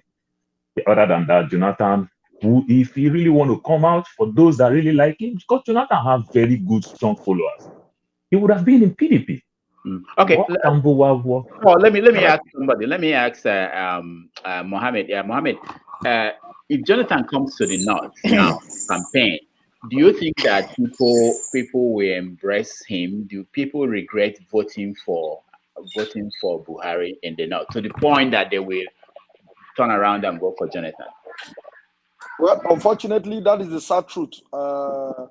He's seen as a god now, like I said during my opening conversation, compared to Buhari now. My driver mentioned to me the first day that he's now for Jonathan. He didn't suffer this much during the Jonathan era, and he wished Jonathan comes back. So, sadly, most of the Northerners are likely to vote for him if he comes back, if he gets the ticket. That's the sad truth. But we must remind ourselves that Jonathan failed so woefully that we consider Buhari a replacement to him. So that is the sad truth again. We are forgotten so soon where we are coming from. And I want to add something. I want to digress on what Mr. Kayode said, that the leaders are not really the problem, but we the followers. Mr. Kayode, I beg to disagree on that point. You see, first and foremost, you need to even know what is right before you begin to do what is right. The leadership has beaten the followers in this country so badly, so badly, that the followers does not know their right from their left. That is the truth. It is a very sad truth, but that's the truth. But we that have traveled, that have seen, we know that the followers have not been given the opportunity to even know their right from their left. So this is a fact. So when you go to those places that have been advanced, okay, let me give you an example now. In the north, we have about 11 million children roaming the streets in the name of searching for Quranic education. You know fully well that if you search for this education, even if you are a qualified mala, you are not going to be gainfully employed in anywhere. But we have 11 million of them roaming the streets. So you're telling that guy to do what is right. Does he even know what is right in the first place? So this is how bad it is back home.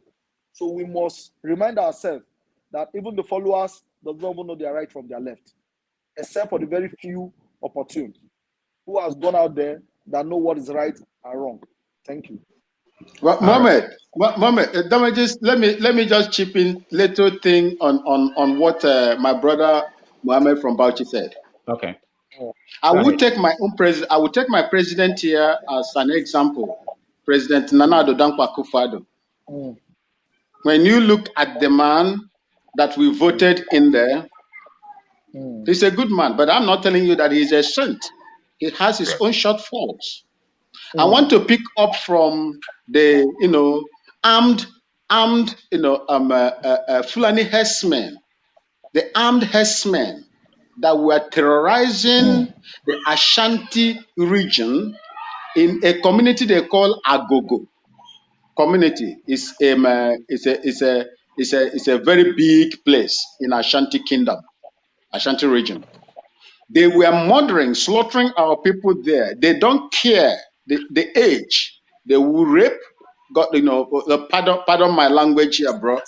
They would decimate them, do all manner of things on them, kill them on their farms if they complain or challenge them for grazing on their ground. This issue got to what the chiefs there complained. It did not reach 2 weeks for my president here to take drastic measures that even cost lives. You cannot take your private business, enter into another person's private business, destroy it, and when the person asks you questions, you kill the person, you rape the person. Who are you to do that? He introduced what they called Operation Calm Life and Operation Cow Leg. That was what he did. That is what a president, a leader, is supposed to do. Be proactive and take stringent measures to control your country and protect your citizens. Not a leadership that you use your role you played there, whether your vote counted or not. The role you played there was that you voted your president, a leader in there. What is the leader supposed to do? Okay. Sorry, I'm not interrupting you. I want to mention something. In 2019, I came out to vote for Shore. At my polling station where I voted in Bauchi, I spent close to 2 hours before I was accredited. We have more than 300 women on the queue. Now, I wanted to listen very carefully. Now, these women, some of them have never been outside for the past month. But on that day, they were told to just go and vote for Buhari. He's a good man. Megeskiani is a good man. So it's not their choice. It's not because they know Buhari can do anything for them. They were told that Buhari is a good man. And they voted for him in their millions. So we have that system of government, or we have that system of selection where an illiterate who doesn't even know his right from his left take part in our voting system. And these people are more in numbers. Take note, they are more in numbers. So even when you vote, our vote is just like a drop in the ocean. So yeah, you're right. These are the people who are helping us to make decisions in this country. I'm living in the north. I've been here for 19 years. These are the people helping us to make decisions. So you are talking about what your president did in Ghana. We are talking about the process of selecting that president in the first place. So where you have, I'm sure in 2019, some of us saw it, where children that are less than 10 years were voting in Kano. Yeah. So if that, I have an 11-year-old child in my house, 11 years old, 13 years old. I jokingly told him one day, I said, you need to learn how to drive a car now. And he told me, official driving age is supposed to be 18. He's telling me, he's correcting me. So I do not think my son will join me in the polling booth now that he's 13 because he's educated. Apart from my own decisions, he has his own decisions to make. That's because I've trained him, he has gone to school. Now we are talking about a situation where, I just repeat, 12 million plus children are roaming the streets, no education. All right. And these people are taking part in our electoral system. This is the problem. And this is the real problem. This is the monster, actually. All right. Let's. We have someone who joined us. Let's hear him. The priest of peace. Welcome to the show. Yes, Dr. Damages. Thank you. Thank you so much. This is my first time. The last time I wanted to join in when you are talking about religion and other stuff. Yeah. So I am coming from the point of. Please tell us where you're joining us first, so that we have. Okay, I live in Ohio. I am a priest. I'm a priest actually. Okay. Oh, very good. Yes. So now, let me start by saying that it's unfortunate that some of us that are talking, some of us that are saying 99% of us that are talking about Nigerian issues we are based in abroad. In diaspora. Diaspora. The people back home don't understand what is going on because the news has been emasculated. They don't get news, they don't get information, they don't get any tips that will help them to make an informed decision, because believe it or not, they are being told what to think and not to think for themselves. Now this brings me to religion. You see, our political class, they will beat us and tell us to shut up. And then the religious organizations, the churches and everything, will embrace us and tell us God will do what? God will help us. How long do we need to continue in this aspect? You see, every one of them that is coming out for this election is all sham. They are all crooks. They are all wicked men. You see, for me, if you are a man of God, based in abroad, based in Nigeria, and you are not talking about the ills and the sins that is happening in Nigeria, then you have nothing to say. Because whether you're a prophet, whether you're a man of God, whether you're a pastor, your responsibility is to talk about the ills of the society without fear or favor. I've been speaking in my only two ways. I know it is dangerous for me because my superior might sanction me, but I have to say it.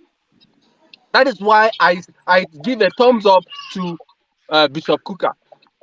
Now, how do we salvage this situation? Because look, whether we like it or not, the system is rigged.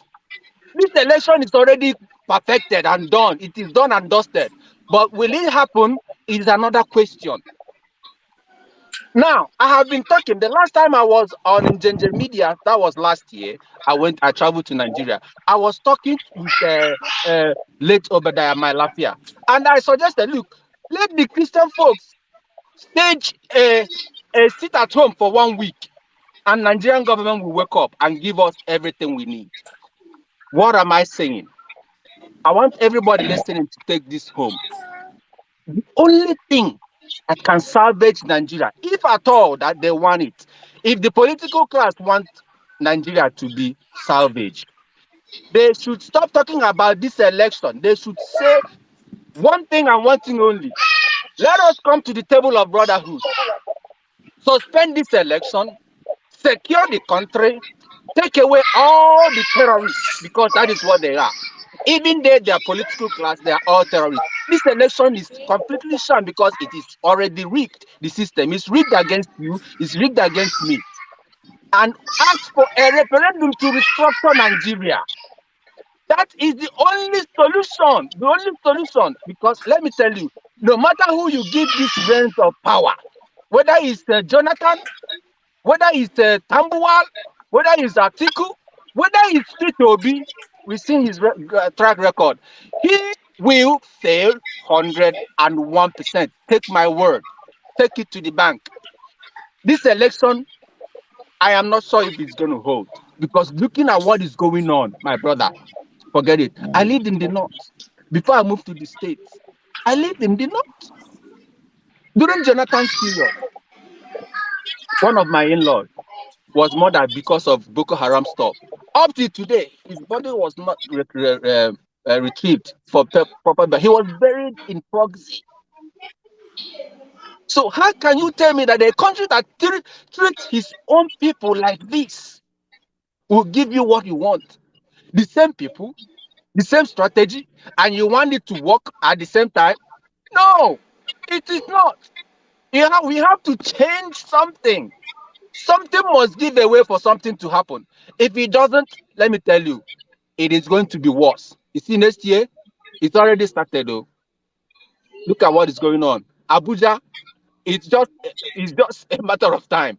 Kaduna, Kanu, the East, everywhere. It is not Uhuru, my brothers.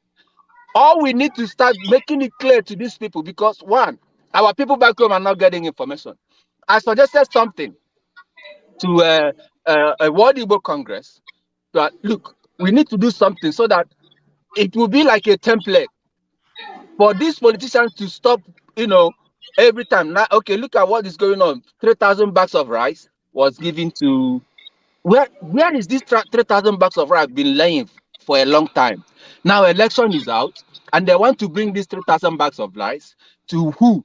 To what? To do what? Because they have used poverty, my brother. How? And now the church is now giving us, I don't know how to explain it. I am a priest, and it pains me that my leadership is not saying anything. It gives me this dimple, my brother. So what am I saying in earnest? This election has to be suspended. Let's start hashtagging, suspend the election, referendum to restructure Nigeria. Referendum. All of us, we need to start doing it right now, or else what is going to happen? See, it will be worse. We have to brace it, because I know you, Dr. Damages, and some of us that are here.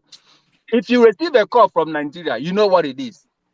Sometimes you don't even want to receive it in the first place. What? I mean, tell me, how long do we need to? Just tell me. All right. I rest my case. Thank All you right. so much, everybody. God bless you all. Let's do this. Hashtag suspend the election 2023. Hashtag referendum to restructure Nigeria for the future of the next generation. This my Oga that is there. He has for 13 years old. He's learning. Oga, thumbs up. Thumbs up for you. All right. Thank you. Thank you so much. God bless you. I have to leave now. Thank you. God bless you all. All right, thanks. I know you've been trying to come in and say something, so it's nice we gave him the chance. And of course, whenever we have this conversation about Nigeria, there are people who believe that the constitution is bad. We have to structure the country before we do anything. There are people who believe that we shouldn't even talk about elections. I get the comments. I'm looking at the comments on social media. People think that people are wasting time talking about election, that it won't go anywhere, that nothing will change. But the fact is that the political class, no matter what people say on the side, the political class, they are moving ahead, planning their strategies, and the election will happen. So if we want to influence the election, the outcome, we might as well, even if it's two people that got a chance to think about it, I think we should contribute and talk about it, because it's going to happen unless something big happens. All right, let me come back to you, Paul.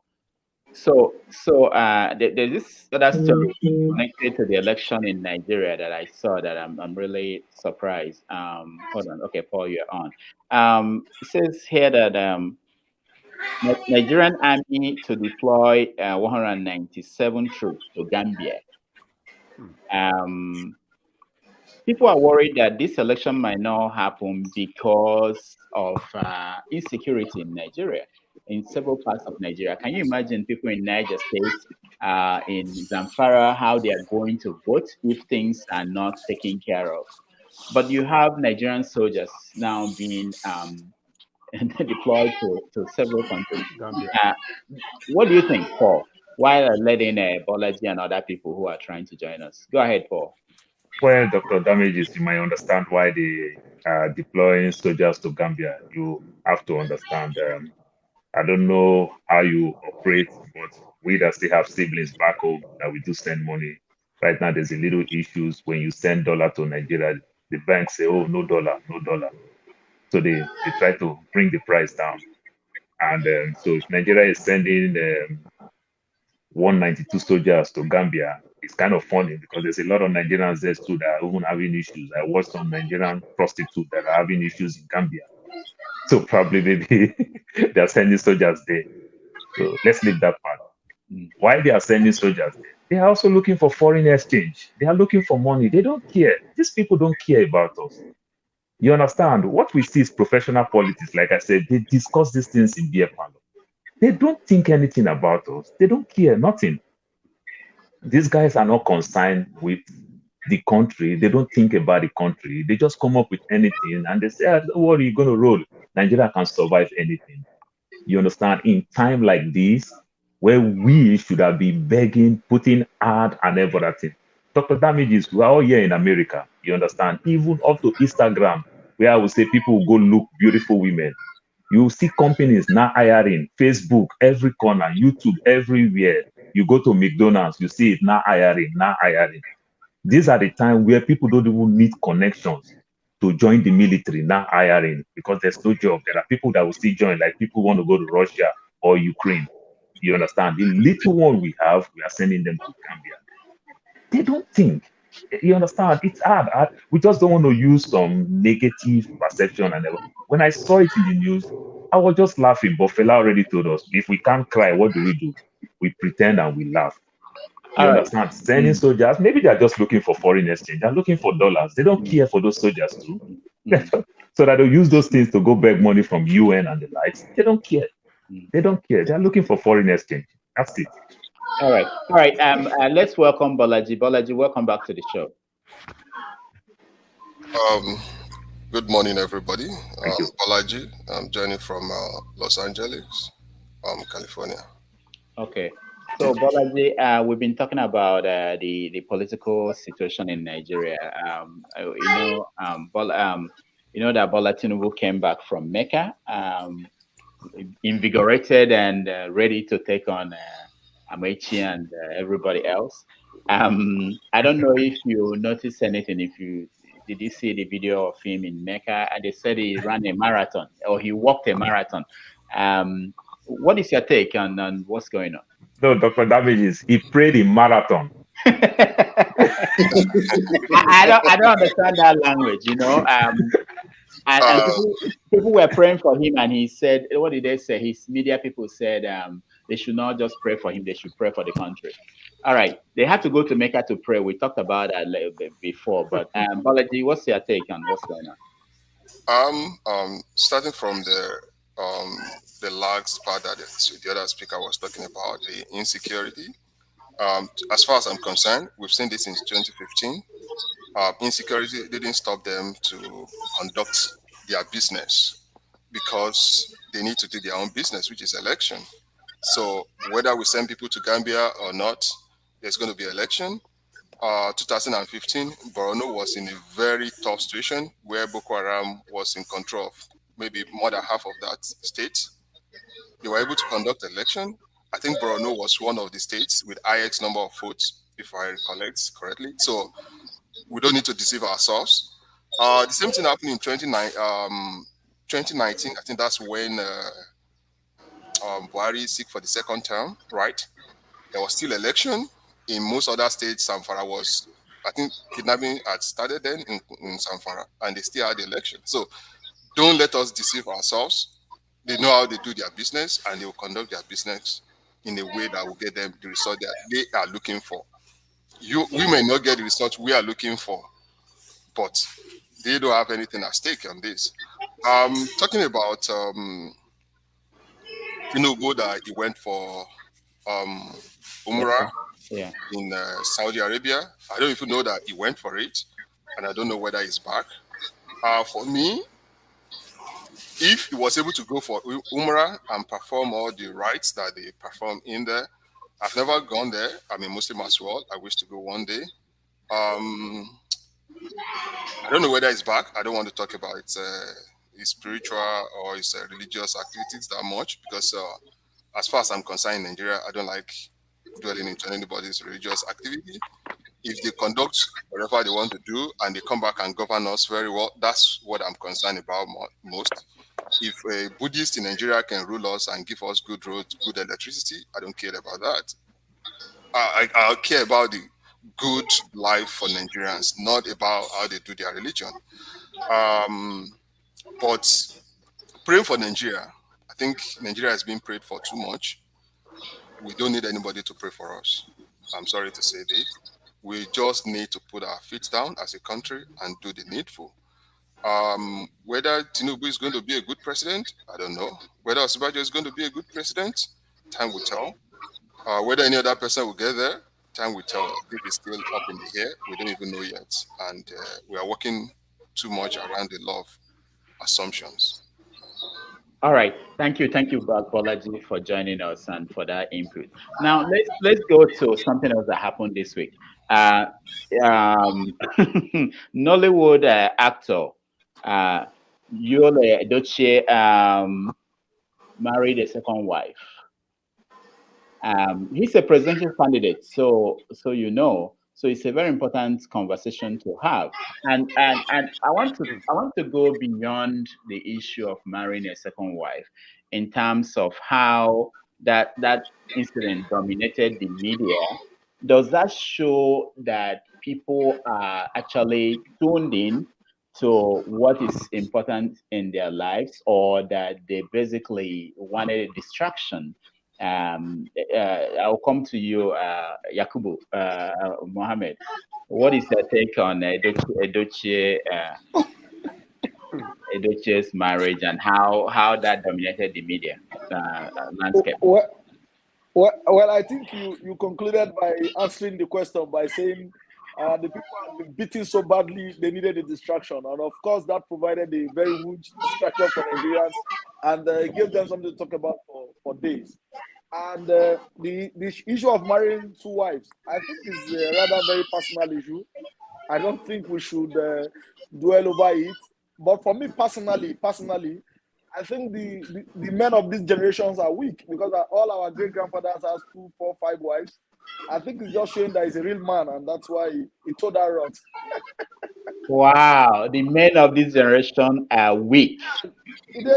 Vin, how many? I don't know. I don't want to go personal. If you want to share how many wives you have, you can share with us. But do you agree that this may be more interesting than all these candidates and the wahala they have? Do you agree that men of this generation are weak? That's why they marry only one.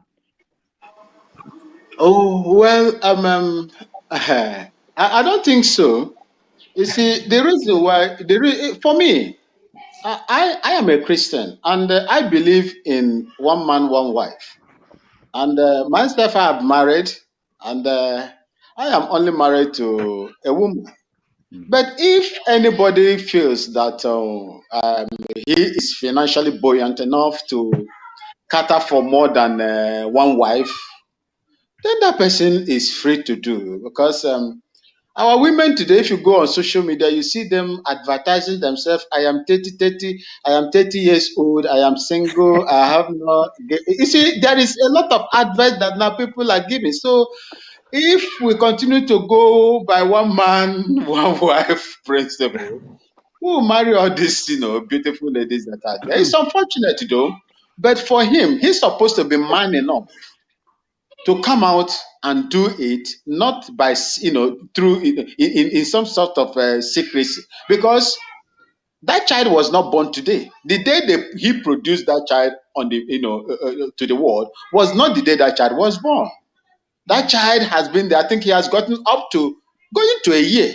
That child was born, because when he was carrying the child, I saw him carrying in his hands was not a child of 3 months. Vince, the truth is that there was a media report about to break the news that he had a different family outside, and he came out and made it public. So I'll come to you. Hold on, Kaide.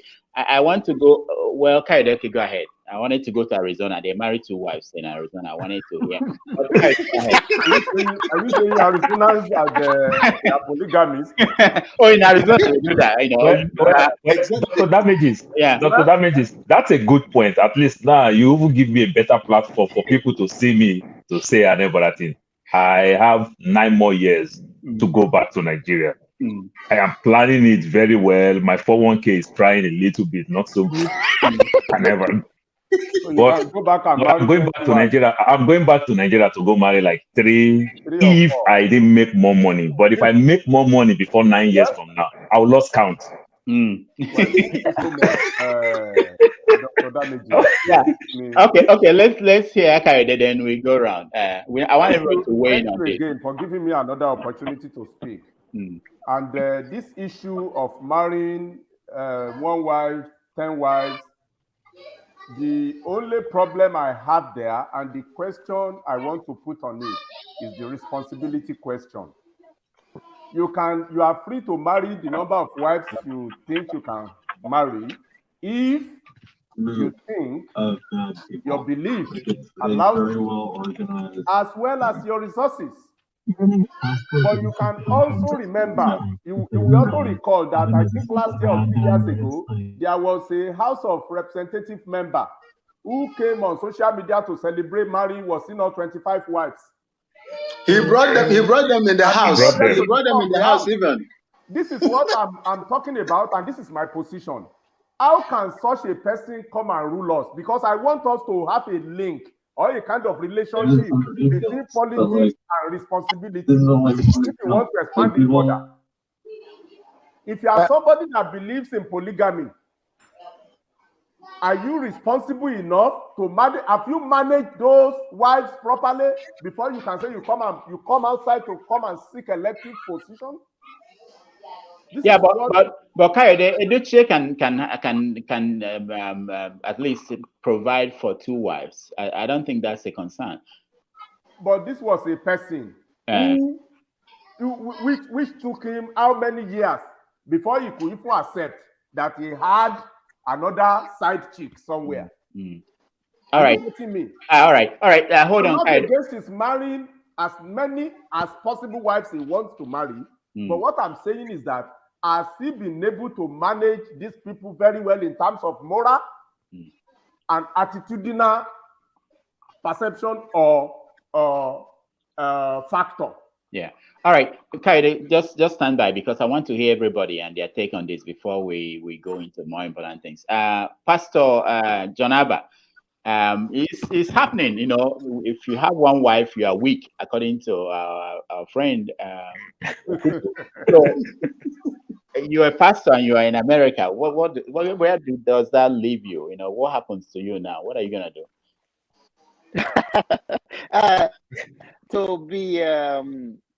To me,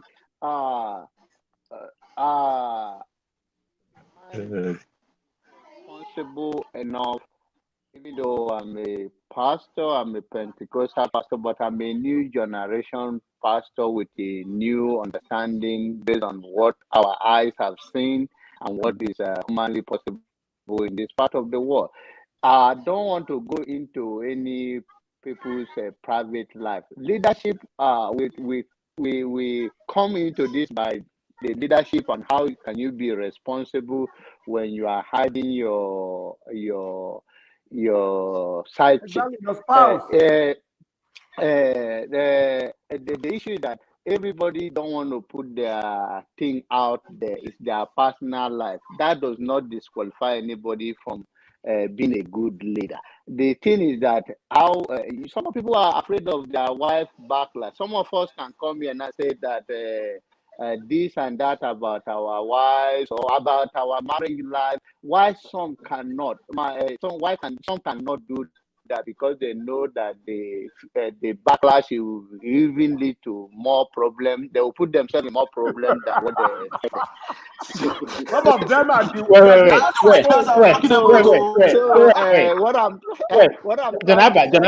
Janaba, you spent 2 minutes. You didn't tell us anything. You didn't tell us if you are for second wife or you are not. You know. Oh yeah, are you and- asking me if I have a second wife? You didn't ask me. Yeah. You asked me for my own opinion. You did not ask me if I have Okay. a second wife. Now. So what's You not come here and I tell you say I have a second wife because the church will not. There will be no church tomorrow. okay? All right, Janaba, thank you. No, Let's no, Dr. Damage, because I'm going to go now. I want to say something briefly before I leave. Two things that I want to say briefly, apart from the marriage thing on personal issue. I don't want to go into that. People have their personal life and their sexual life. Some people have energy. You have to keep me for many hours for me to know where I am. So let's not go there on my own stage. The other thing I want to talk about it right now is about you talk about Tinubu. Because that time I was driving, so I couldn't go into all those political things that we are here for. The thing is that, like other brothers have said, I want all of us. That's my own opinion. Whether our president comes from the north or from the south or from the east or from the north, it does not really matter. This is what politician does best: is to tell you tomorrow is zoning and next tomorrow is about who is there and who is not there. Even Jesus Christ himself in Nigeria has failed. If you call the Jesus of Nigeria, it has failed. If we go that area, so there is no sense that can make Nigeria to be where it should be. So the issue is that who right now I was hearing so much about Peter Obi from one of my brother.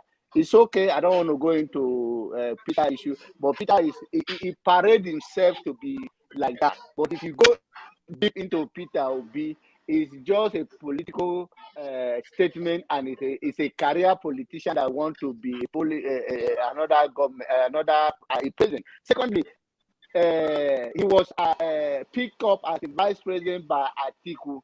During that time, he was making a speech before Atiku picked him up. So he already know what is after. But the problem we are having as a Nigerian is that we want to say, oh, these are old politicians and these are the new blood. Somebody talk about Sowore. You know very well. I'm a fan of Sowore.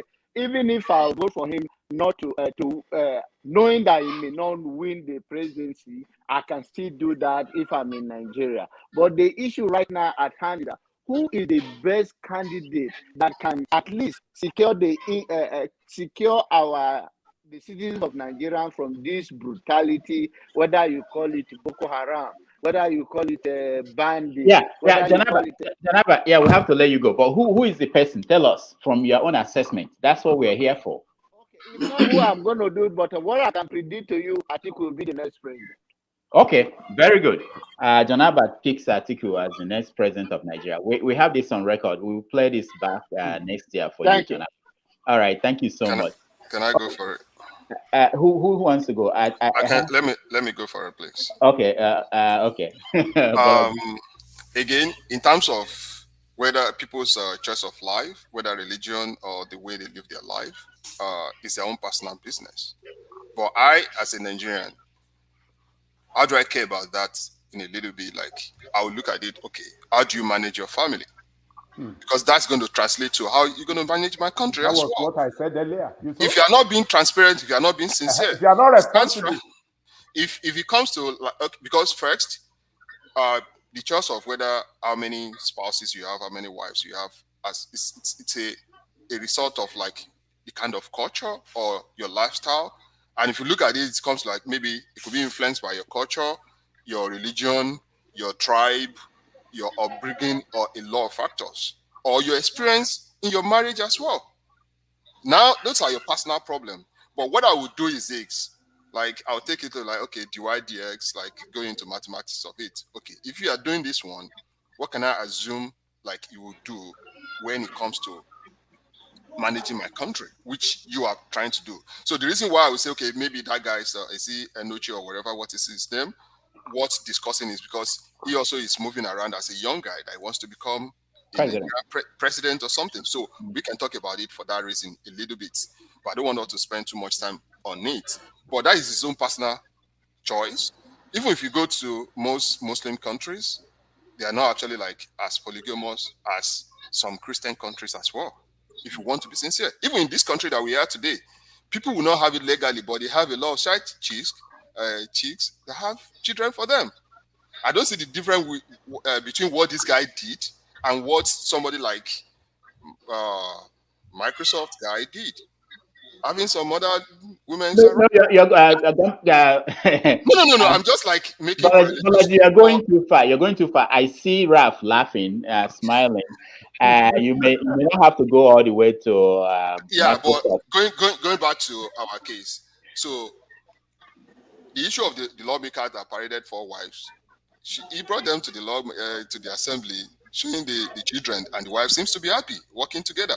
I will give that one like a little bit check marks as a Nigerian to me, because they were not fighting inside that place.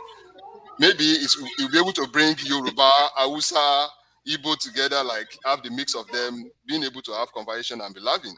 So that's just the assumption I have on that. But something I will pick from my last brother that talked about Obi, because I feel that one is actually more important than every other thing that we've been talking about. The way Obi was parading himself before 2019, handing that position of VP that Atiku picked him. I'll bring that one back to somebody like Soworeda. Some of us feel like it's not part of all these shenanigans, all these bad politicians. We also need to have somebody out there making good speeches, selling some of these good alternatives, like making good speeches, going out there using the media convincingly that people will be able to know that, oh, these guys are good. They know what they are doing. And again, I'll bring the case of somebody like Malema in South Africa. Anytime I'm listening to the guy, if it is a 1-hour speech, I want to listen to the guy to the end of it. So you're right. We shouldn't just say we have an alternative. Let's have an alternative that is sellable. People will be able to understand it. The common people on the street will understand what these guys are saying. The common people on the street will know, okay, we need to actually vote for these people. Because it's not about criticizing these people. It's not about taking the government back from them. Take it back to be a sellable and a winnable strategy in a way. Otherwise, it's just going to be an exercise in and we don't want to do that one for too long. So that's my own position in there.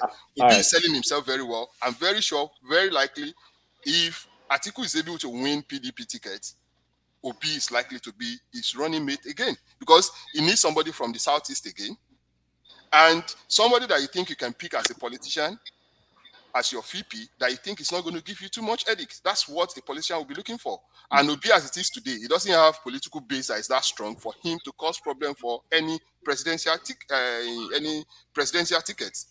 When they eventually sworn in. Okay. All right. Thank you. Thank you so much. We have about 20 minutes, and there are people who are just joining us who we want to hear from them. Ralph, welcome to the show. Yeah, thank you, Doc. It's been entertaining so far. Yeah. So I want you to start from where we started, which is the beginning of the show. We were talking about the political situation in the last 1 week. For those who've been watching, what did you observe, and what are the strategies? Did anything change from what it was last week? I mean, well, everybody is still moving the chess on the board. So it's like they say, it's not a sprint, it's a marathon. But I think the game is still in play for the players involved, the heavy hitters. So yeah, I don't think in America they say who is up and who is down. Who is up to you from last week? Who is up and who is down? Did Tinubu going to Mecca help him to get up there, or did he bring him down? What is your take? That question is. I mean, there are people who will look at that and say, "Look, this is our man. You know, he's representing us." Well, okay, let me answer it this way. It's the same Nigeria where when a senator went to Egypt and kidnapped a 15-year-old to get married and claimed he got married to a 15-year-old girl, the people who looked at that and said, it's our culture, right? Yeah, so there are people who are going to look at Tinubu going to Mecca and say that's yes, they will look at that as a good thing. So there are always people who will look at who can justify anything. There's always somebody who can justify anything as something for them. People will take that as a plus. People will take that as a minus. That's why I say nothing has changed. The chess is still on the table. It's still on the board, and it's moving by the people who want to move it. Okay. So. All right, Basil, thank you so much for joining us. Thank you, my brother. Thank you for having me. I know you are the publicity secretary of World Igbo Congress, and in the conversations we had here, they raised two issues. Why are the Igbo candidates not coming together as to present one candidate? They also talked about Peter Obi and his record. Join us in this conversation and maybe you can give us an insight into Peter Obi and what's happening in the East as per this election.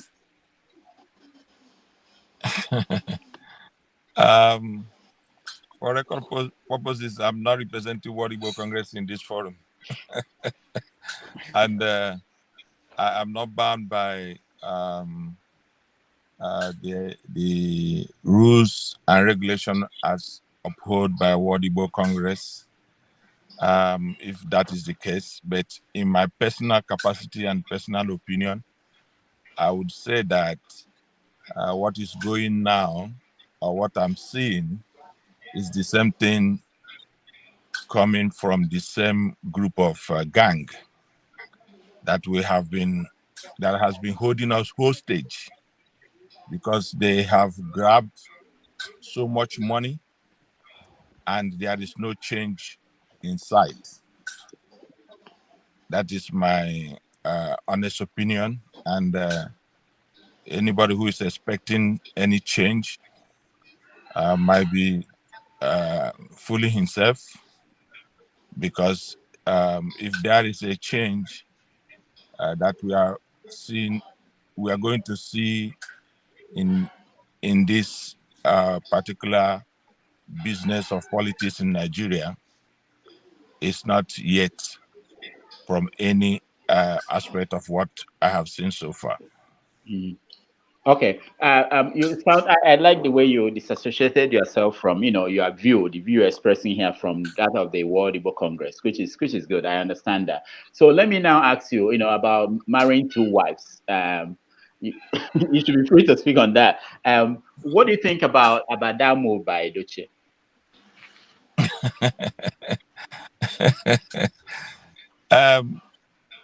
Marrying two wives is it has been what the culture of the men that are in the caliber of his position always want to do, and those that call themselves Christians want to do their own in the hiding, but it's not something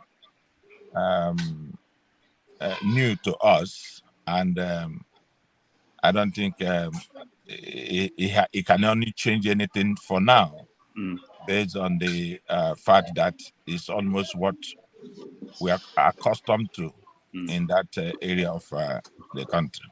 Okay, thank you. We have to round up. I will come round to everybody and ask you what is keeping you up at night. But before we do that, Ekene Okija is joining us. Ekene, welcome to the show. You have to unmute yourself, or I don't know if it's you. Can you hear me?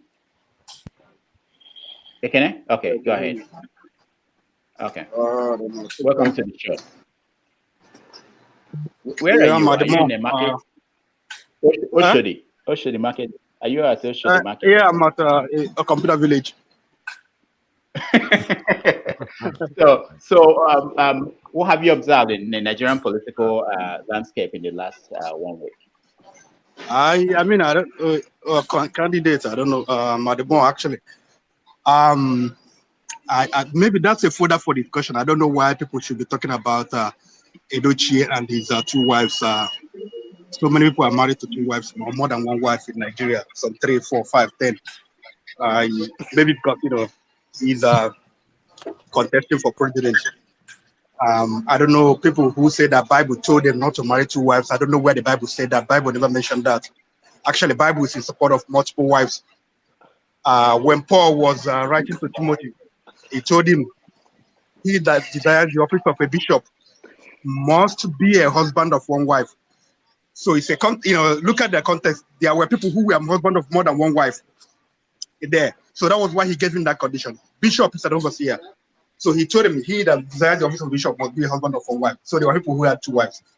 So if you want to marry two wives or whatever, three, whatever, that's your problem. People are just criticizing him. They don't know what he's going through at home.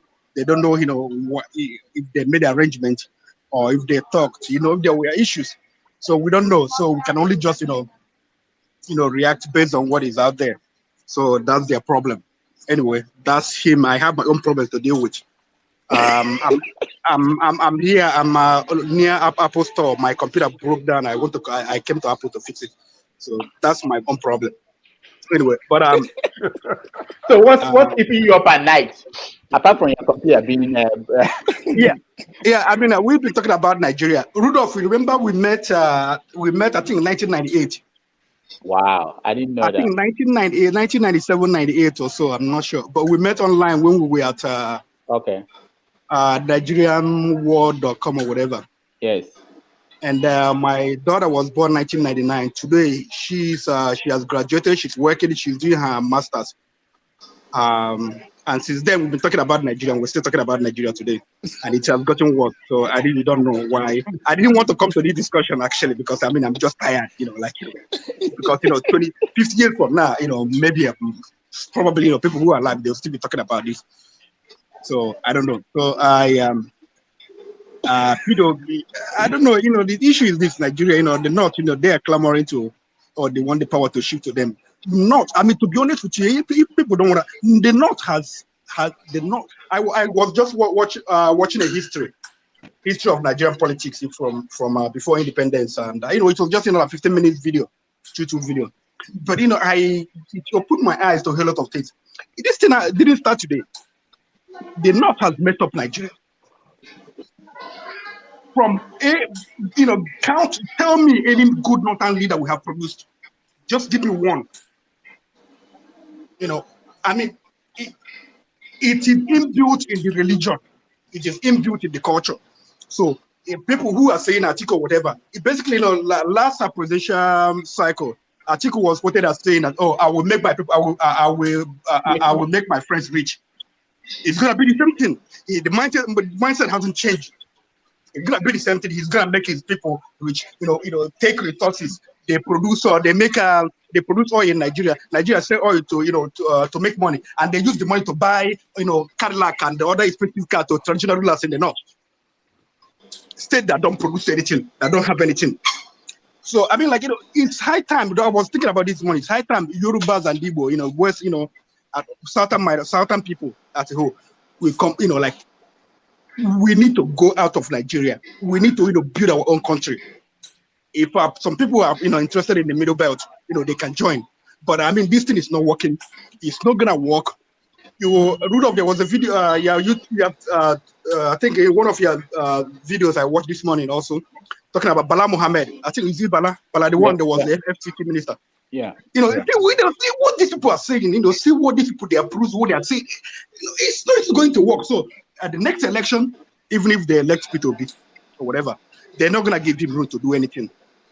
Because the system is just bad. So I mean, maybe it's okay. We are here talking, this weekend, we can talk and have conversation and be happy. That's it. Let us enjoy the discussion. But if anybody is hoping that something will come out of Nigeria in 2023, the person is deceiving himself. All right, thank you so much. So we have let me see, about 10 minutes. So let's go around 1 minute. Yes, I have an appointment. What the last speaker said, Rudolph. Okay, go ahead, Janaba. What the last speaker said about nothing comes from the North is completely not true. And that is the misconception we always say in terms of natural resources in Nigeria, that the crude oil comes from whether east, whether from Port Harcourt and all of that. The tomatoes come from the North. The rice comes from the north. If we talk about the middle belt, our middle belt will lean towards the north in most cases. Most of our food comes from the north. So for us to demonize that there is nothing in the north and we can go, there's nothing wrong if people find their way the referendum to have their own nation or to do have it. But it is not true that nothing comes from the north. That's what I want to let the other brothers say. All That right, is thank not true. you. Sorry, Thank you so much. Yeah. Doctor, if I may say something close Okay. to what the last speaker said. We need to be careful the way we make some divisive comments. We need to, like, I feel like some of us here were more educated than some people on the streets that politicians just brainwash them and they just give them some perception about Nigeria. I'm a pro-Nigeria, a pro-African, and I don't mind if some section of the country want to secede, and if that is good for them, so be it. But some statement, I'm not a Northerner, I'm a Nigerian, and I happen to come from the Southwest. But saying some statement about Northern, about Muslims is reckless. We have a lot of Muslim countries doing very well today. I'm very sure that last speaker will be very happy to live in Dubai today, as an example. Now, if I may just use this opportunity to respond to your last question, what's keeping me awake at night? Insecurity and poverty. I will say that again and again. And lack of infrastructure in Nigeria. I wish we'll be able to have a government tomorrow that will give us good security. There will be businesses will thrive without having to know somebody before you do something. And at the same time, there will be good infrastructure, educations, and all of that will work. We don't need anybody to perform rocket science in Nigeria to make it a good country. We have all the resources. Even most cities that you go to in Nigeria, they have rocks, mountains that you can blast to get granite to build good roads. We have individuals that can do the job. It's because we don't have good leaders. I'm responding to your question that among the candidates, like, who are the four runners? If we want to be sincere with ourselves, Rotimi Amici happens to be taking the lead right now. Osinbajo. Wait. Why do you say that Rotimi is taking the lead? Dr. What did you hear? No, I'm just saying, because you may hear something. We all see it. I'm not saying like it's my favorable candidate. No, I know. Sincere to ourselves. Yeah. He's the only one that is moving around with presidential influence right now, and he's also a grassroots politician. Okay. So you could see where he goes. Like, you look at the entourage, you look at people talking about him, moving him around. He seems to be very close to the president. And he's the only one that is smart enough. You see that he's not fighting Tinubu. He was in Lagos also, I think, last week to talk to the governor. And he keep on calling Tinubu my leader. No any other candidate out there is calling Tinubu his leader. So you could see a way like to feel, okay, I'm not fighting you, big boss. I just want you to support me. And did you see also that wherever he when he travels, he meets these governors and they tell him that we don't support you, but we wish you all the best. That's how you start negotiating. Just like if you want to woo, sorry to say this, woo a lady. No, the first no doesn't mean that you are being rejected, but you are laying a ground to have further conversations behind the scene. Do you get it? So this that's guy will just marry my more own. than one wife. Oh. Honestly, I love your perception. Seriously. I don't have, like, if you want to go there, I don't have problem with people that marry more than one wife. That's their own personal problem. Yeah. But for me, I've been with one woman for more than 11 years. Just on a lighter mode, it's not personal. Yeah, if you want to, no, nothing personal, but sometimes as we're discussing some of these serious issues, we have a reason to actually joke about it. But let me put another teaser there. One candidate that we've not seen, the APC chairman made a statement yesterday. In politics, we should not take something like that lightly. He said APC has not shown the presidency or whatever to the South. Yes. Now, that means you could have a surprise tomorrow that a northern candidate can join the race. And we've not seen anybody from the north that declared so far from APC. And what is happening in the South right now, especially Southwest, you have about 4 candidates now, very strong candidates from the Southwest, which is not good in politics for them because they will divide the votes from the Southwest. You have Fayemi there, you have Amosun there, you have Osinbajo there, Then at the same time, you have Tinubu. So it means that nobody from the Southwest right now among these candidates from APC will have maybe up to 40% of the votes from there. So that means they've divided that place. If a strong northern candidate can come, he will easily defeat them.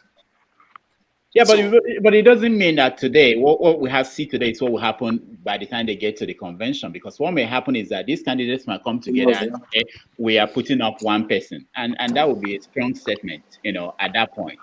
So I don't think this is the final. It's a Southwest or Southern problem. They gave you a chance and you cannot actually coordinate yourself very well. You are behaving like the same way they will put something down for animals that they will just rush into it and be fighting it. And one careful one will just come later on and just take the trophy and walk away. So it's their own problem. And again, if I may reply to this, a brother, based on the message under this this streaming about secession or not, I'm a Yoruba man, I'm a pro-Nigerian, I'm a pro-African. That's my own choice. If a part of the country wants to secede, so be it. But my own perception of Nigerian politics is this. Every local government, let's go down there, every local government, every council will have bad leaders. Ably represented, like you have all these bad people well represented in every local government. If you go to your council, why is your council chairman not doing his job? Is he an Hausa man? If you are from the Southwest or you are from the Southeast, let's be sincere and be frank with ourselves. Your senator, is he a northern man? Is he doing his job? He's collecting his money and he's having fun in Abuja. Why is he not living in your senatorial districts? Your governor, why is he not doing anything? All right. Bolaji, thank you so much. We're out of time, so let me rush through everybody and get there. What's keeping them up at night? You can use the opportunity to say whatever you want to say, but let's make it less than 30 seconds or 1 minute. Let me start with. What? Who wants to say something? Yes, can I say something? I want to answer this guy. Okay. Just brief. Okay, 30 seconds. Please. What I want to bring to his view, because it's like you see from where you are. What I want to bring to his view as a politician who wish everybody well is that we are working in a system that is not workable. And the earlier you know that, the better for me and you. Okay. All right. I think we addressed that before, but let's stop so that we can go around. We are running out of time. We are. Doc. Arizona. Okay. Doc, I really like what Bolaji said. Doc, if you look at American politics, though I know people hate it sometimes when you compare America to Nigeria. When you see the last two elections that they did in America, Clinton and Hillary Clinton and Trump, both of them are from New York. Out of the 50 states, both of them are from New York. You understand? So these things don't really matter much. Our problem is that we don't practice real politics. You understand? In the Southeast today, they have 5 states in Southeast. The 5 governors there, they're all Igbo men. In my place, I'm from Delta State. You understand? I come from the majority group in Delta State. We've ruled that state and everything. Did Ibori develop Delta? No, Ibori did not develop Delta. Take our money to London and Dubai. So these things, so let's just leave these politics. These guys, when they're up there, they don't know us. They talk to themselves and everything. Our problem is not the North, neither our problem is the South. We just have professional politicians, which is like game. Then you and I will come to this forum, we'll forecast it like game. Oh, this is my guy. I have this information that you don't have and everything. My niece, she won National Mathematics Award 2005. You understand? Gained scholarship to go to University of Texas. This girl graduate, went to Cornell for her master's. She's doing very, very well for herself and everything. But the scholarship money that she got, you understand, and everything, not 1 cent came from the government, from what they say. You understand? But lucky her, she ended up making it and everything.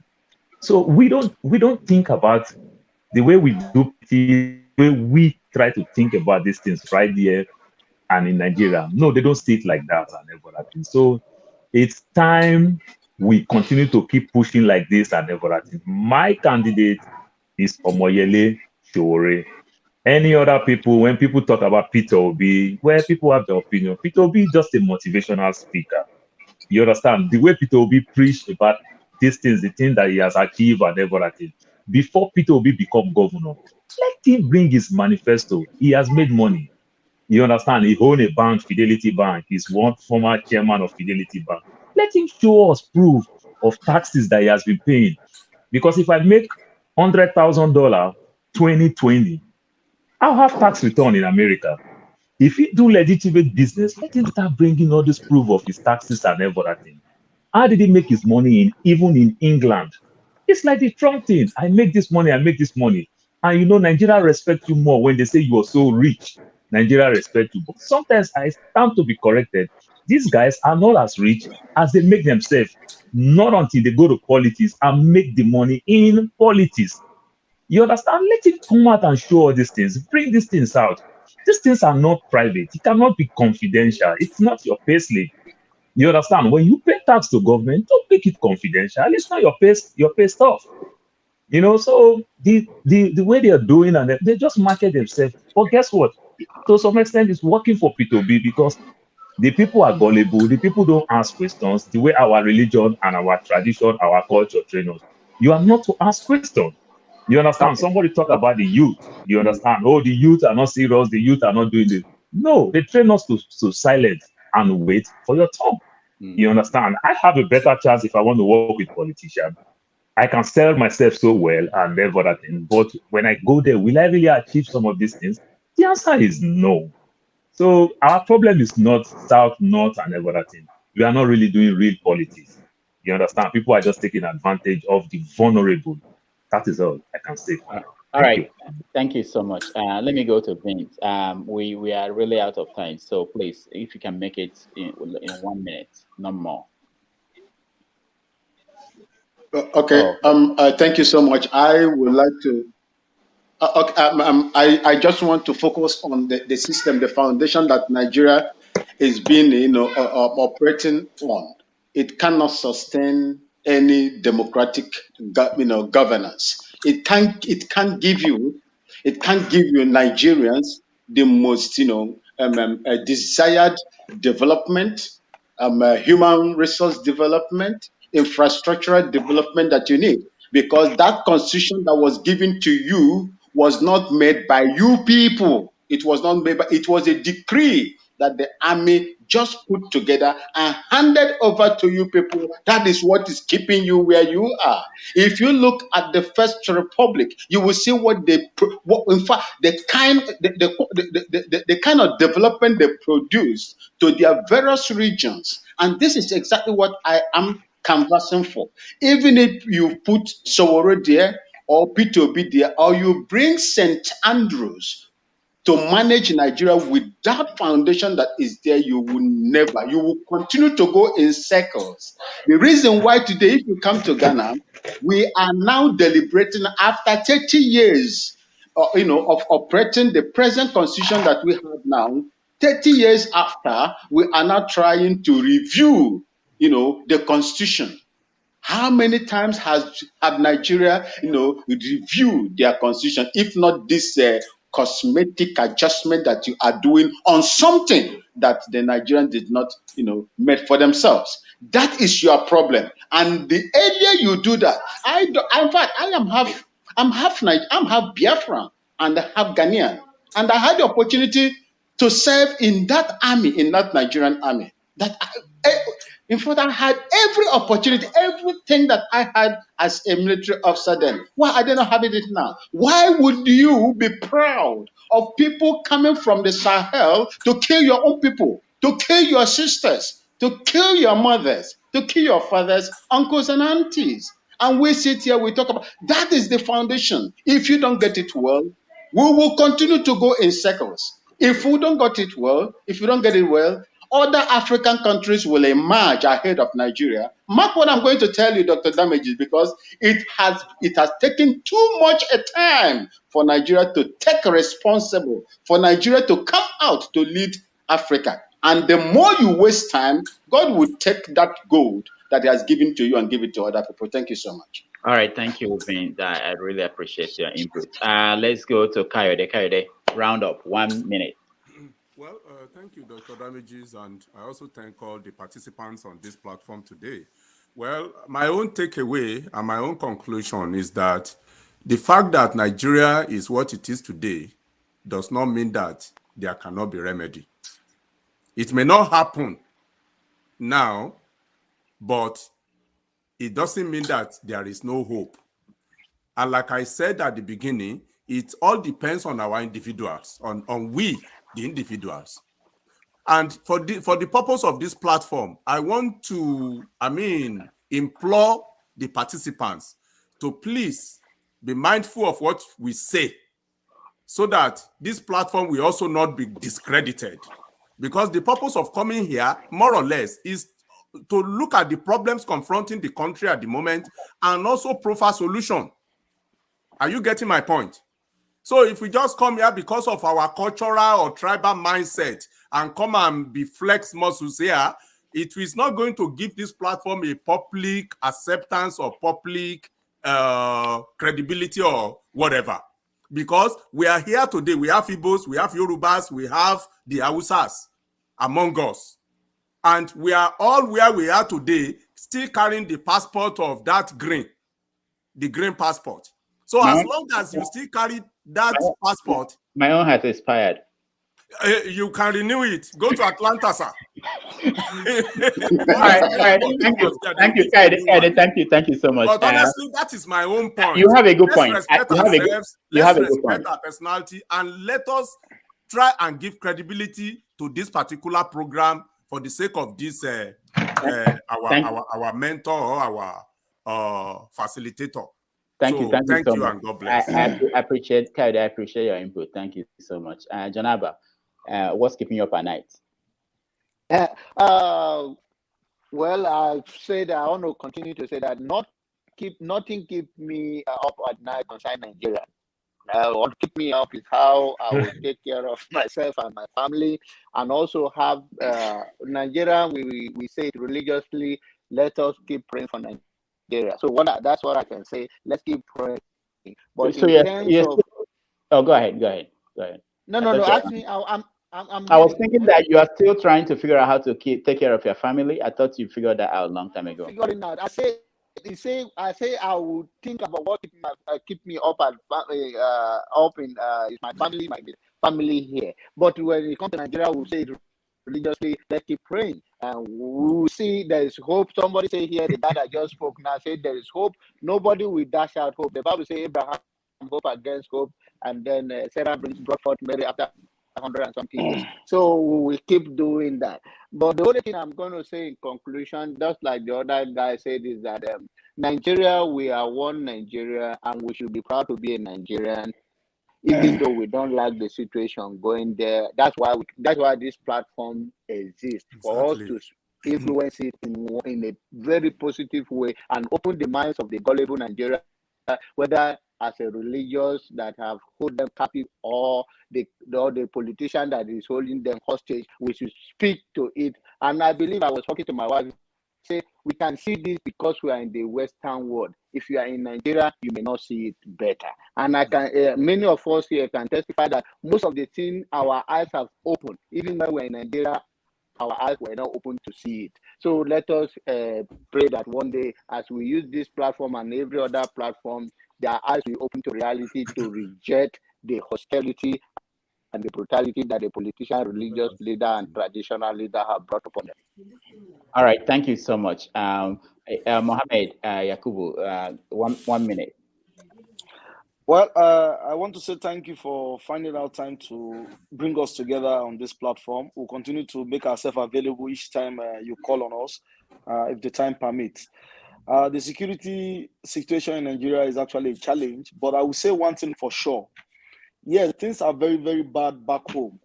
For someone like me who is traveling and coming back all the time, and I'm based here, I will say we are progressing. Why did I say that? You can see the information in our hands has actually improved. Things that happened in 2021, 2022, that the old media is agog with it. If it had happened in 1999, nobody will talk about it. So people awareness is increasing by the day. That's my observation, and I can tell you that will reflect in the 2023 election. For someone like me who is a staunch supporter of Sowore, if Sowore got 30,000 votes in 2019, I can assure you this time he might get more than 100,000 votes. He will not win the election, that's for sure. I'm going to vote for him. He's not going to win, but I can assure you his vote is going to triple. So awareness is coming. If you look at how we are mocking Tinubu back home now, or the articles of this world, I can assure you if care is not taken, an article and a Tinubu will not get their respective party ticket. So the awareness is increasing. And I can assure you in the next few years down the road, things will change for better. I have hope for this country. I have not lose hope. That's why I keep investing in this country. And that's why somebody like me have not relocated out of this country, even when I have the means and the opportunity. What are you trying to say? No, Mohammed, be careful. No, wait. He said a lot. You call me Andrew. You call me Andrew. Yeah. Be careful, Mohammed. Mohammed said a lot of interesting things. You know, at the beginning, remember he said that all of you are weak men because you married only one wife. That's an awareness. That's another awareness that is coming up. You know? So, Mohammed, thank you so much for joining us. We appreciate it. Honorable Proud to be a monogamist. Honorable Chris, the only one I have. Have I finished with her? Mohammed in private, he will coach you on what to do. Honorable Chris, I know you're just joining us. I'm so sorry. I'm so sorry. We'll give you 1 minute. Tell us where you're joining us from, and then we'll round up. Let me say a very, very big thank you for this program because it will educate us more. I came very, very late and I was expecting to say much, but I will say few because the politics of Nigeria today, if you ask me, I think there's no politics there in Nigeria as a whole. What they practice today is all about criminality. Whether Peter Obi or Abubakar or Swole comes in, the problem in the country, it will continue. Except they say we are going to recycle and checkmate the past. What can we do to make the country more a better place? Because if the youth, we are clamoring for the youth, and I bet you, if the youth take coming, the problem we have now, it will continue or it will get worse. So what's the solution? What I will say, I am not from Igbo anyway. I'm from the South. If you check the economy of Nigeria today, I believe the Igbos, they contribute a lot to the country economy. And the solution here is this. Anybody that's going to take up the matter as a Nigeria president, firstly, he have to go to the East and make a peace with them. Not what is happening now, but what has happened in the past, in the genocide, in the decade years. Then we have to start for there to trace the root of Nigeria. With this, I think the Nigeria will be a better place. All right. Thank you so much for joining us, Honorable Chris. Next time, come early so that we'll hear more of your viewpoints, okay? All right. All right. Basil, welcome. 1 minute, please. Round up for us your opinion. Yes. Okay. Thank you so much. My people, I'm so pleased. Your ideas are good. But like as speaker said, there is no angel or Jesus Christ or even Muhammad that is alive with us now. What I have said before, and I want to press further, is we cannot bring anybody to take a leadership role in a system that does not work, and nobody has considered the workability of the system. You said you want a Jesus Christ among us to be a leader, be it a president or whatever you call him. It's not going to work. It will never work, brother. And because of that, I don't know where anyone of us is looking from. I don't even want my own brother to be the leader of Nigeria, as it is considered. So because that person will be a failure. In America today is working because they have a system. Whatever you do, you are accountable to it. No matter the look or the honor you are placed in America, whatever you do, you will be accountable to it. But we have a system that does not work that way. Until that system is made available to us, we are just wasting time. Our own generation, maybe in the next 50 years, we are all gone. And that will continue because we have refused to call a spade a spade. All right. Basil, thank you so much. You said 50 years. I was hoping that I have another 70, but anyway, thank you so much. Ralph, 1 minute. All right. Thank you, Doc, again. And everyone watching, if you're watching and you haven't liked this video and shared, please do so, because you can't be saying you're supporting our doctor and you're not liking the videos. So thank you. Thank you so much, Ralph. So to wrap it up, one thing Mohammed said that I agree with was, one reason why I don't say revolution is, you can't get change. Does not happen in 1 day. Does not happen in 2 years. Does not happen in 3 years. It happens in increments. And another thing that my big brother who just spoke before me said that I agree with wholeheartedly is a system.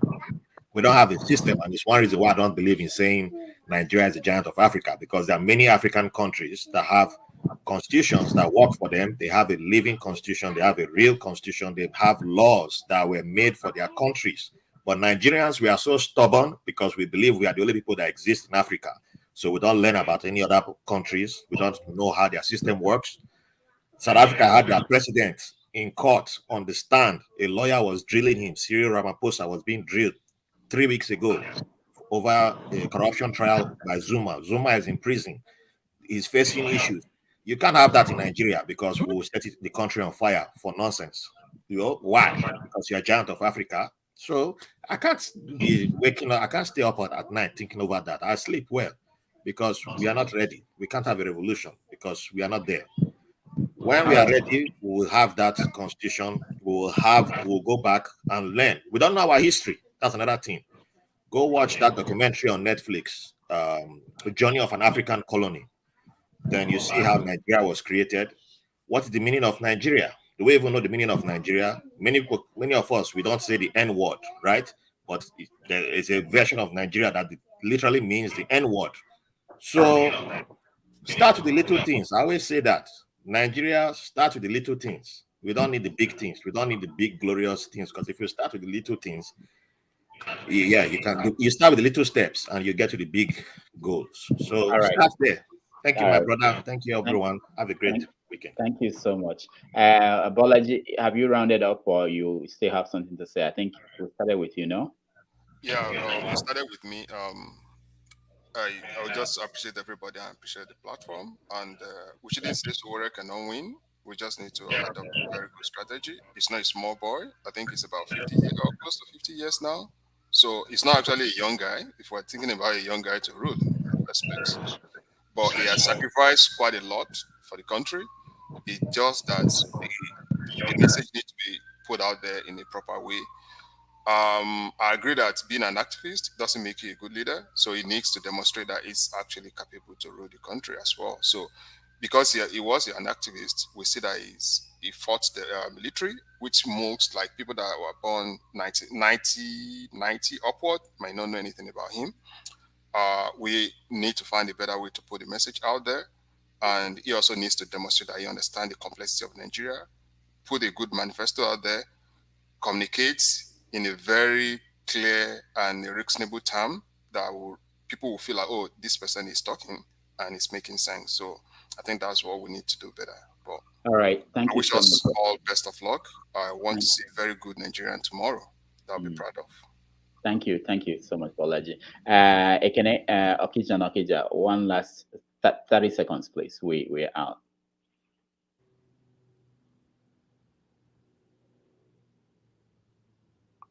You have to unmute yourself, Ekene. We can't hear you.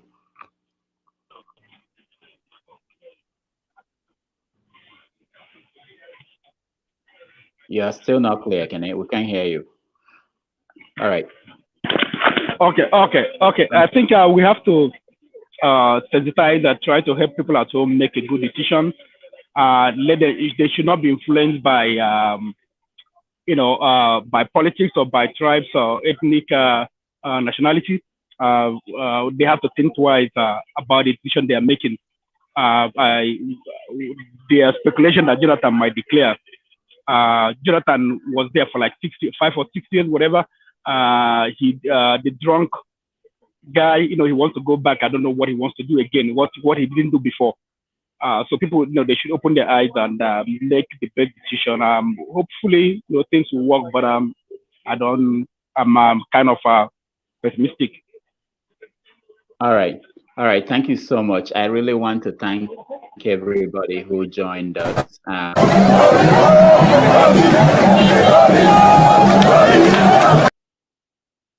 sorry. I want to thank everybody who joined us, including all the people online, because they actually contribute a lot in this conversation. I look at their comments and sometimes I frame my questions based on the comments that they are putting out there. I want to thank Ekene, Paul, Vin, Bolaji. We have so many regular people now. John Abba, Kayode, of course, Raf, and so many who are not here at this moment, but who participated. I really appreciate your time. I don't take it for granted that when you see the prompt that you join. I learn a lot from everybody, and we have to keep the conversation going. And hopefully, even if it's one person every week that we reached, and when we share this opinion, they say something, they learn something out, it improves their understanding. You wanted to, Vince, you wanted to say something. Okay, go ahead, Vin. Hold on, Vin. Yeah. Go ahead. No, I was just waving. I was just trying to say bye-bye. Okay, bye-bye. All right. So thank you, everybody, and we will see you next week. We'll be back on Wednesday for those who have the time. Wednesday, we talk about issues that are of interest to us who are abroad, anywhere in the world you are outside Africa. But you can join if you are in Africa also. But we talk about issues that are of interest to us. On Saturday, we talk about politics in Nigeria and in Africa. There is an election also in Kenya. So one of these days, we are going to talk about Kenya, and next week we are going to talk about Ghana. There are so many issues going on in Ghana too. We are bringing people from Ghana to join us. Anyway, thank you and all the best. Okay, bye-bye.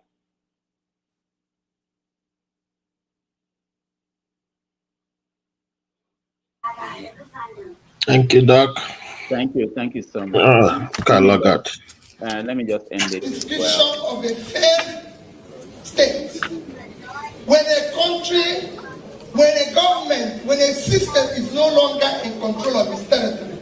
Is Nigeria in control of its territory? No. When a system is no longer in control of its economy, is Nigeria in control of its economy? No. And the reason is simple. When El-Rufai was talking about Nigeria when it was good, he was talking about the West kept cocoa money, the East kept palm oil money, the North kept granite oil. That is, we are talking about when Nigeria was producing. Today, what Nigeria is doing is sharing. All I want to do is stop the sharing and start production.